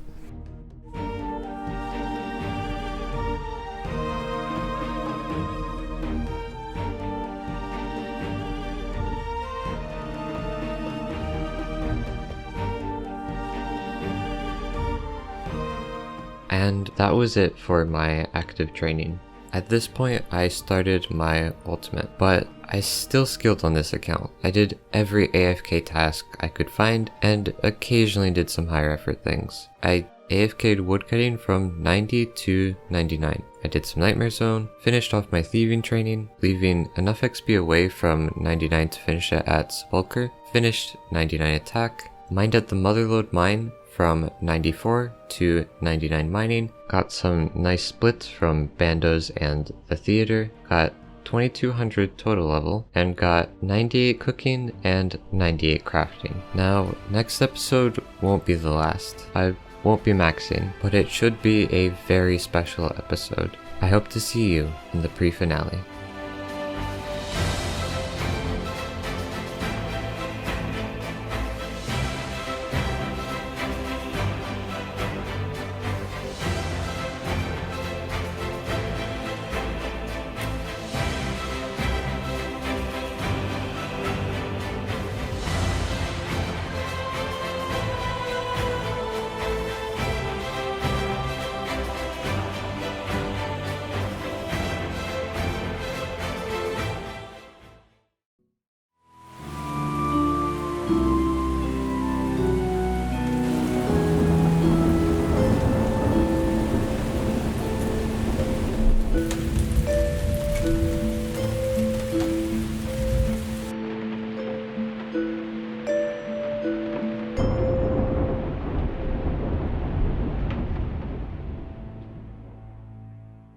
I want to max, but first, I've had something I wanted to do for quite a while. Obtain better equipment. Specifically, a twisted bow and some extra things like a Kodai wand. By doing a very rough calculation, 1 billion additional GP should be able to cover everything. A little update on my bank. First of all, this scythe is not mine. It is borrowed pretty much in its entirety, so ignore around 500 million GP. My bank value was actually looking pretty good for quite a while, but then I bought 30 bonds, so that was 150 million GP lost. But after some good duo theater blood splits, my amount of loose cash has increased greatly, which brings us to now. I've spent all of my loose cash on getting pieces of gear I need to make a Fasani's Nightmare gear setup, which right now gives me a roughly 6 million GP an hour method of earning money. Here's hoping I can get some decent luck with the drops here. Obviously, all of the unique drops are really good, but the thing I'm hoping for the most to get first is actually the tablet. That would allow me to get to Nightmare much quicker, which would mean much better trips, more KC per hour, and it would also just make it nicer, so hopefully that doesn't take too long to get. From Fasani, there's a 1 in 35 chance of getting an elite clue, so I'll do those whenever I can. Alright, for specs, apparently it's good to use a granite wall. It doesn't use up any ticks, and you get extra damage. I do need to buy this though, and I just attach this. There we go.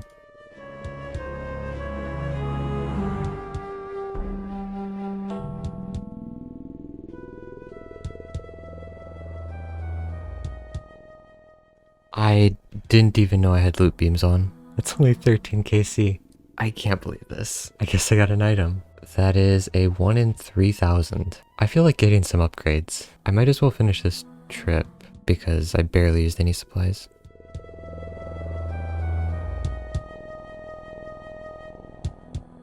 Alright, should be able to sell this for a good 40 million.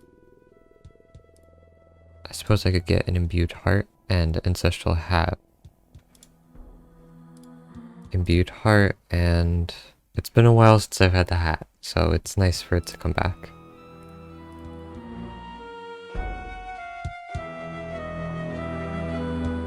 I haven't done too many KC today. I'm currently at 23 KC, but I can really clearly tell that I am not doing near as well now. I think for the most part I'm just going to try to push through it. I ran out of trident charges, so now I need to bludgeon the pillars. This kill is going to take a while.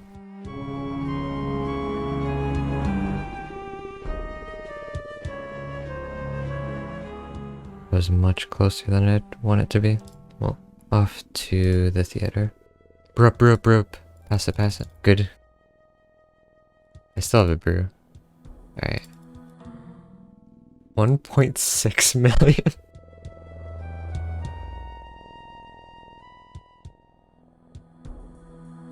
Well, that's a combat task completed. I guess I just got lucky with my hits.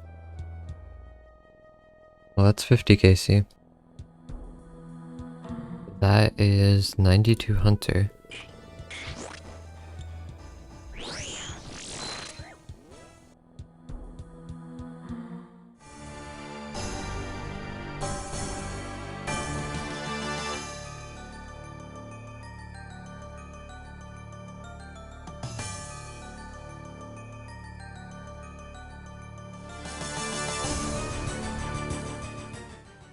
Oh my goodness.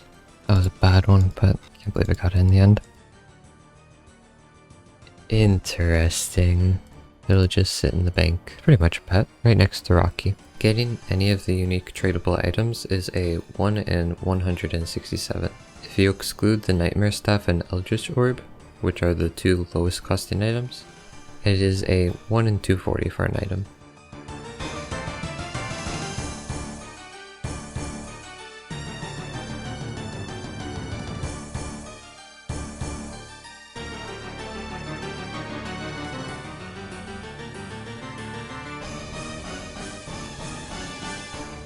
Alright, that was a little difficult, but I just wanted to get that out of the way, really.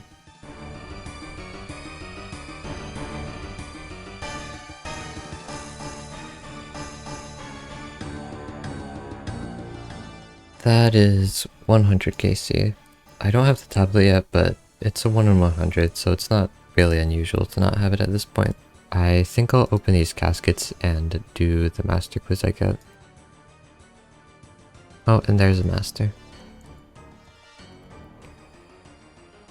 And that's the casket. 2? Interesting. Oh, and Bando's chaps, that's pretty good. 1,000,000 GP from the hard caskets, and now onto the elites. And that's a master. Already almost 400k. And there's another casket. Oh, I forgot these existed.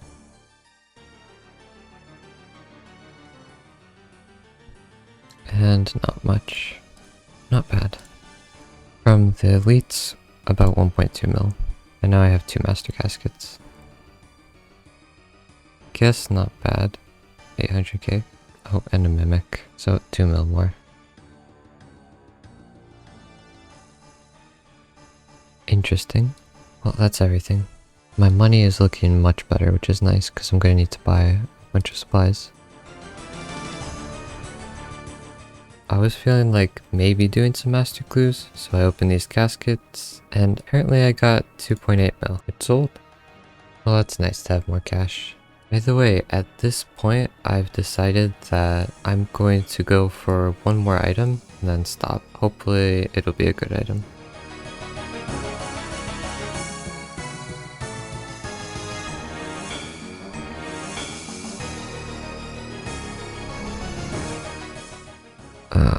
Okay.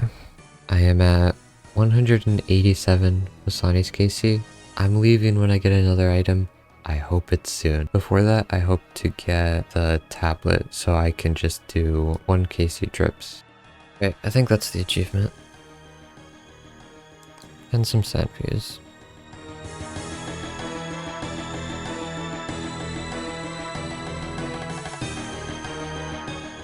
Finally, I actually got it. 234 KC. Whew.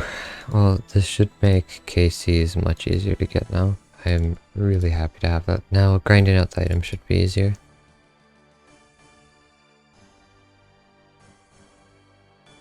The plan is simple. I have the teleport to Slep, I have the teleport to a restoration pool, but I don't really have a teleport to a bank. The Dragon's Medallion does teleport you kind of near a bank, but it's not that close. And I left myself off a little bit off of 99 crafting. The crafting cape teleports you really closely to a bank. So I'm going to sell everything in my loot tab and get 99 crafting. Alright, there is 99 cooking out of the way. I figured I would just quickly get it. Didn't need to do much for it. And there is 99 crafting. That is 2 more 99s out of the way. Alright, and I can buy the cape from here. Perfect. Alright, well, back to Fasani.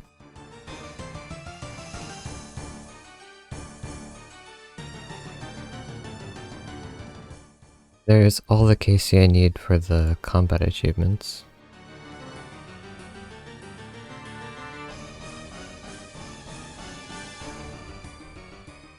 I can't believe this. It's a cool pet and all. It's very rare, but I'd prefer an item. Well, there goes 500k. Alright, there is 300 KC.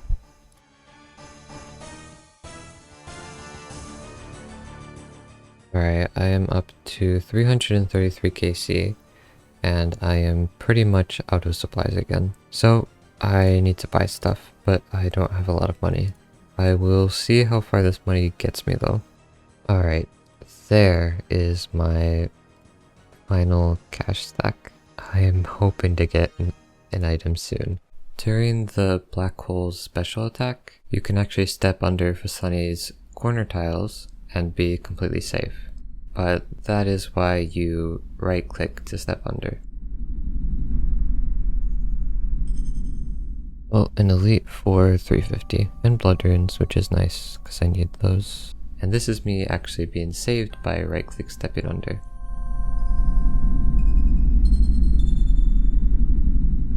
I'm at the point again where my supplies are running out, so I need to sell the small amount of loot I got and try to scrape together a decent amount of supplies. This batch isn't actually too bad, having almost a mil. I actually need this stuff. Alright, I'll deposit everything. That actually is gonna help me so much. Oh my goodness, this is almost what I've earned all day.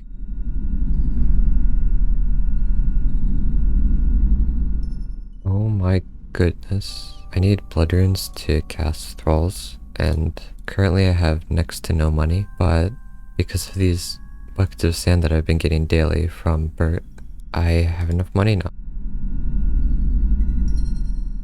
And there's another casket. 400 KC. Well, I kind of need money again, and I have a bit of time where I can't really do Nightmare, so I'm gonna open these caskets, and if I get a Master Clay, I can do that. Well, there we go. Well, there is the casket.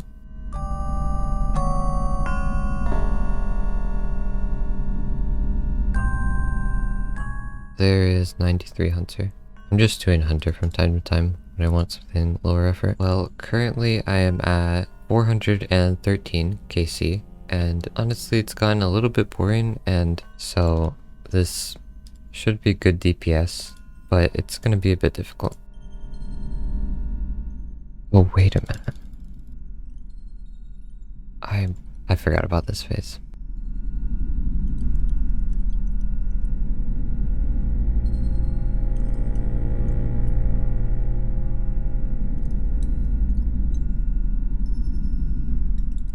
There's the first KC.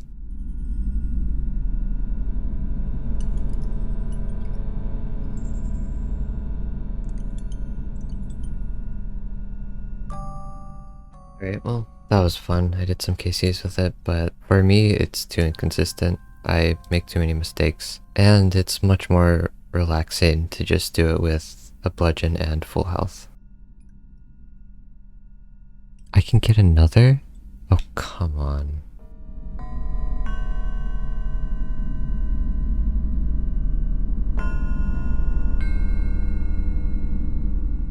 So this was pretty strange, but I think I've figured out what happened. So the Nightmare starts the Black Hole special attack, and then I deal enough damage to get the boss fight to the next phase, which unfreezes the boss, which is usually frozen during the Black Hole special attack, but the animation is stalled by the special, and then I walk under the Nightmare, which I don't know is next to me, and then I take damage. So hardcores beware.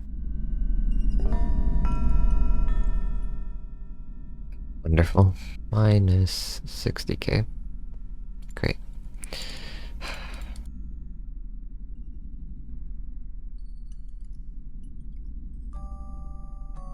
It's just salt in the wound. Alright. Now he has little buddy. 500 KC.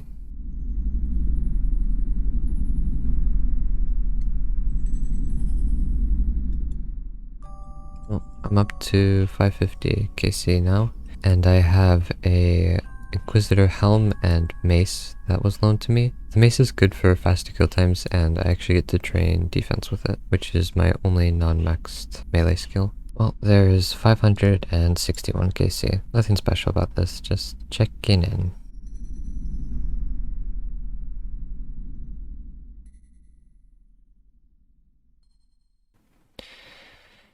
I think we're gonna start agility. Alright, I just wanted to do a corrupted gauntlet. Not bad money, actually. Alright, I'm gonna try doing this. Let's see how it goes. Alright, will this be it? It is.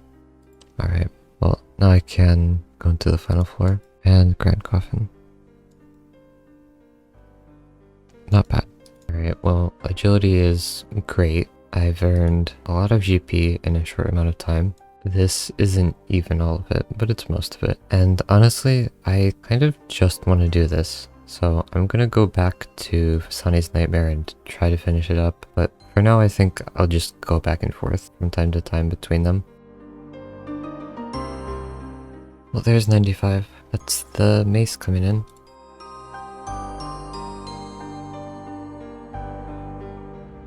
$600 KC. This is where I'm ending it. This has definitely been a low point in my RuneScape journey. I've spent the last 100 hours or so actually losing a bit of GP per hour while doing a fairly intensive activity and earning pretty much no XP. I still want to earn a billion GP, but this time I'm gonna do it my way. I am hopeful for the future.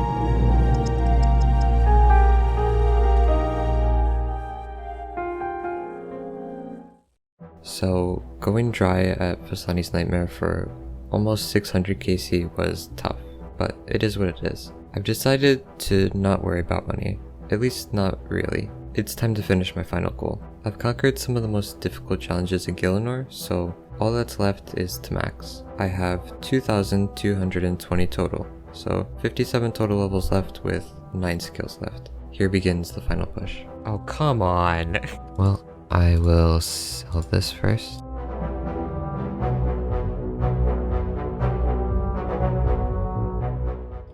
$132 million. Alright, I think there are some key items I want for Slayer, so I'm gonna buy some of them now, and I'm gonna try to make the rest of the GP to get the rest of them.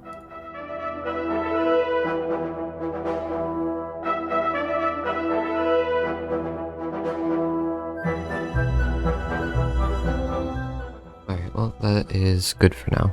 And me and my duo partner are still doing duo theater runs for some fun and a chance at some good money. We are currently around 60 KC. Wait, pass it. Nice! Well, this is loot from a little bit less than 2 hours of the sepulcher. Just 2 mil flat. That's what makes this such a nice moneymaker. Oh, I hate this. Alright, open it. 22 mil. That's cool. Hunter is really low effort at Maniacal Monkeys, and I need something low effort, so I'm gonna train Hunter for a bit. Alright, well I'm done with Hunter for now, ending off at 2222 total level. I'm not exactly sure how I want to tackle maxing, so I'm gonna do some Slayer as I think through it. I'm gonna go do my Infernal task. Oh. Well, not now I guess. Can I not? I think I messed up. Well, I guess I'll get a new task. I guess I'm doing a Blood Belts task now. Alright, I do have a bludgeon piece sitting in my bank, so if I get 2 more pieces I can make a bludgeon and sell that for pretty good money. Oh, wow. Fair enough. That is really nice. Oh, that's bad.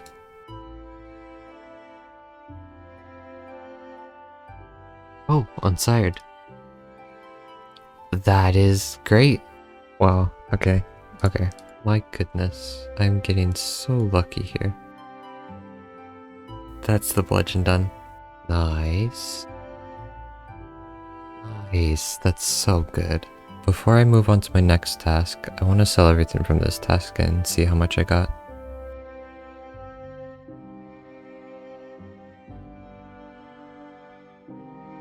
Alright, that's from the normal loot. Now I have the dagger and I can make a bludgeon.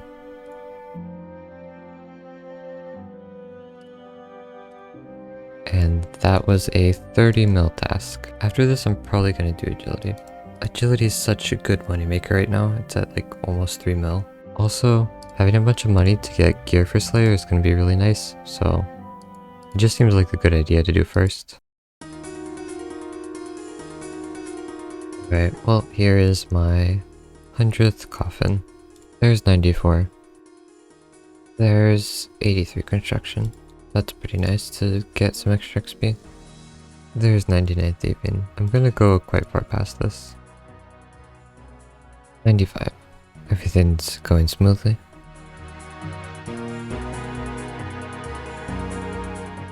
I thought this was actually someone else's pet, but no, it's mine.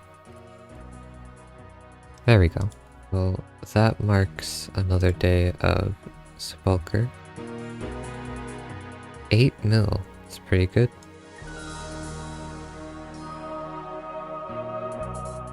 Three more levels. Well, there's 97. Well, that's another construction level. Probably the last one. Oh, really? You can do it. Nice! That's so much. That's so nice. And there is 99.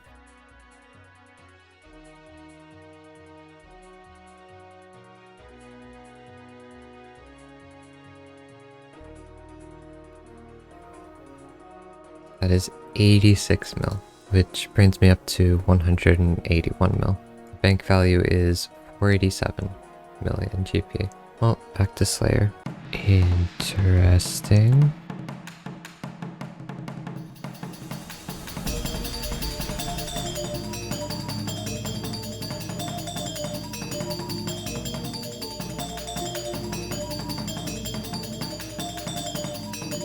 Oh my goodness.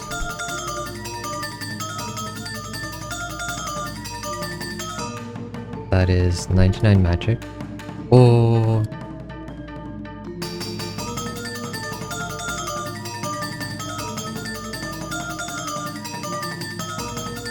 What did I do? Might as well try it again. What?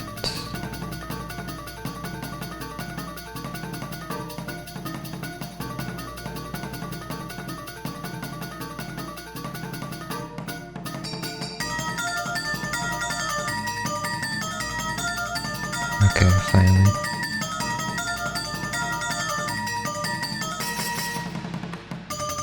And interesting.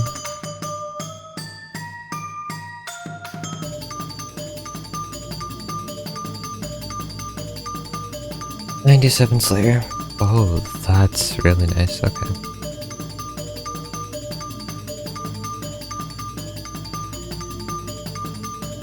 Well, that's an interesting drop. I'm gonna go bank this so I don't lose it. That's 98. I suppose back to the Infernal.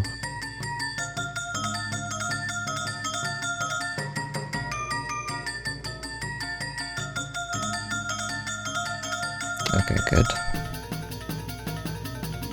Okay.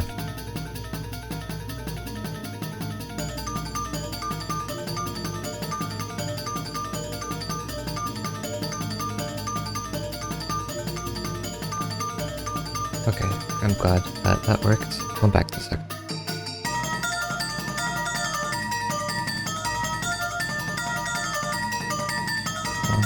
Maybe? Yes. There it is. I finally got it.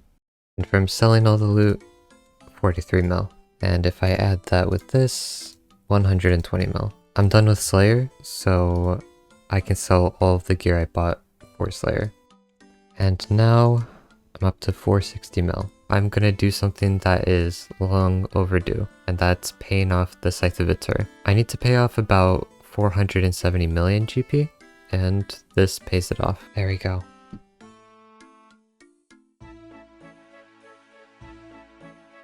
There we go. That's all three. I need about 150 million GP for herblore, smithing, and construction. I don't have that much spare change, so I've decided that I'm gonna sell all of the unnecessary TOB gear I have and buy the rest of the supplies. I should still be able to do TOB, I'll have the scythe, but this will allow me to max.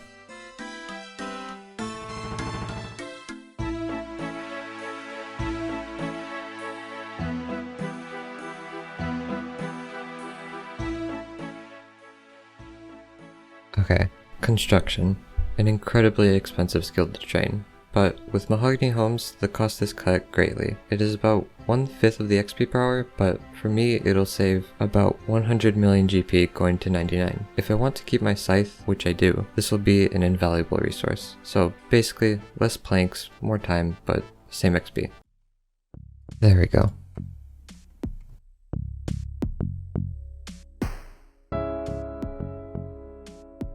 Wonderful.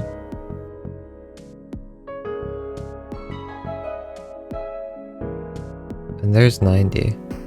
I might be able to get a Warhammer, which would be very useful for going back to TOB. So I'm going to see what I can sell and if I can get together about 28 million GP. There we go. Nice.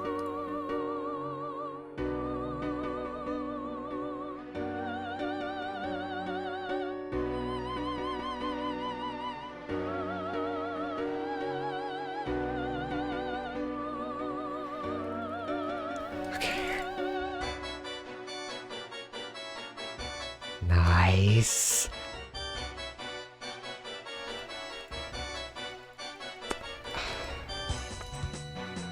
Alright. Oh, although construction training is the slowest skill I have left besides Hunter, it's pretty nice to train because it's pretty low effort and it's still a good amount of XP. One skill I'm not really looking forward to training is smithing because it's going to be very high effort. So I think I'm going to actually train smithing. For smithing, I'm going to be doing gold at the blast furnace with goldsmith gauntlets for very quick and pretty cheap XP.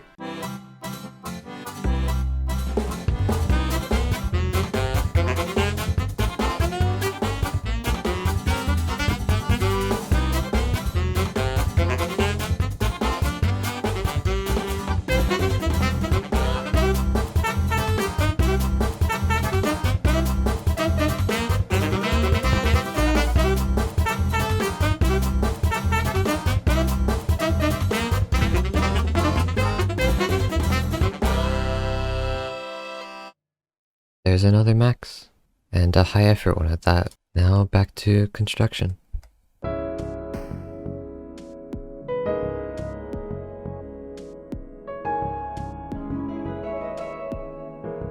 It's a pretty nice number.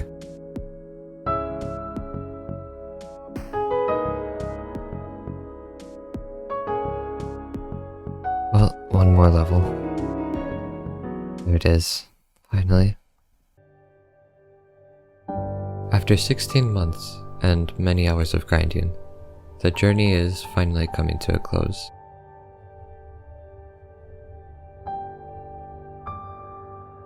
It was so much more than I could have ever imagined when I first started.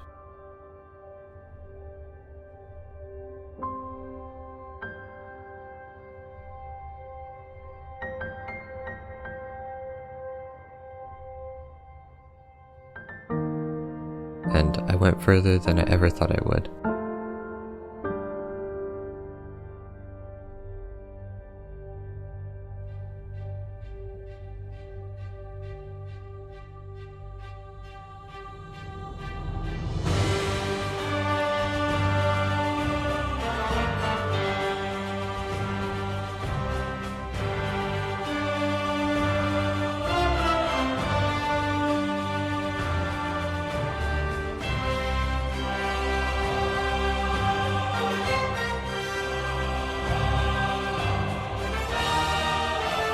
I'm not sure what the future holds, but I'm thankful for this adventure, and I'm glad you were able to come along with me.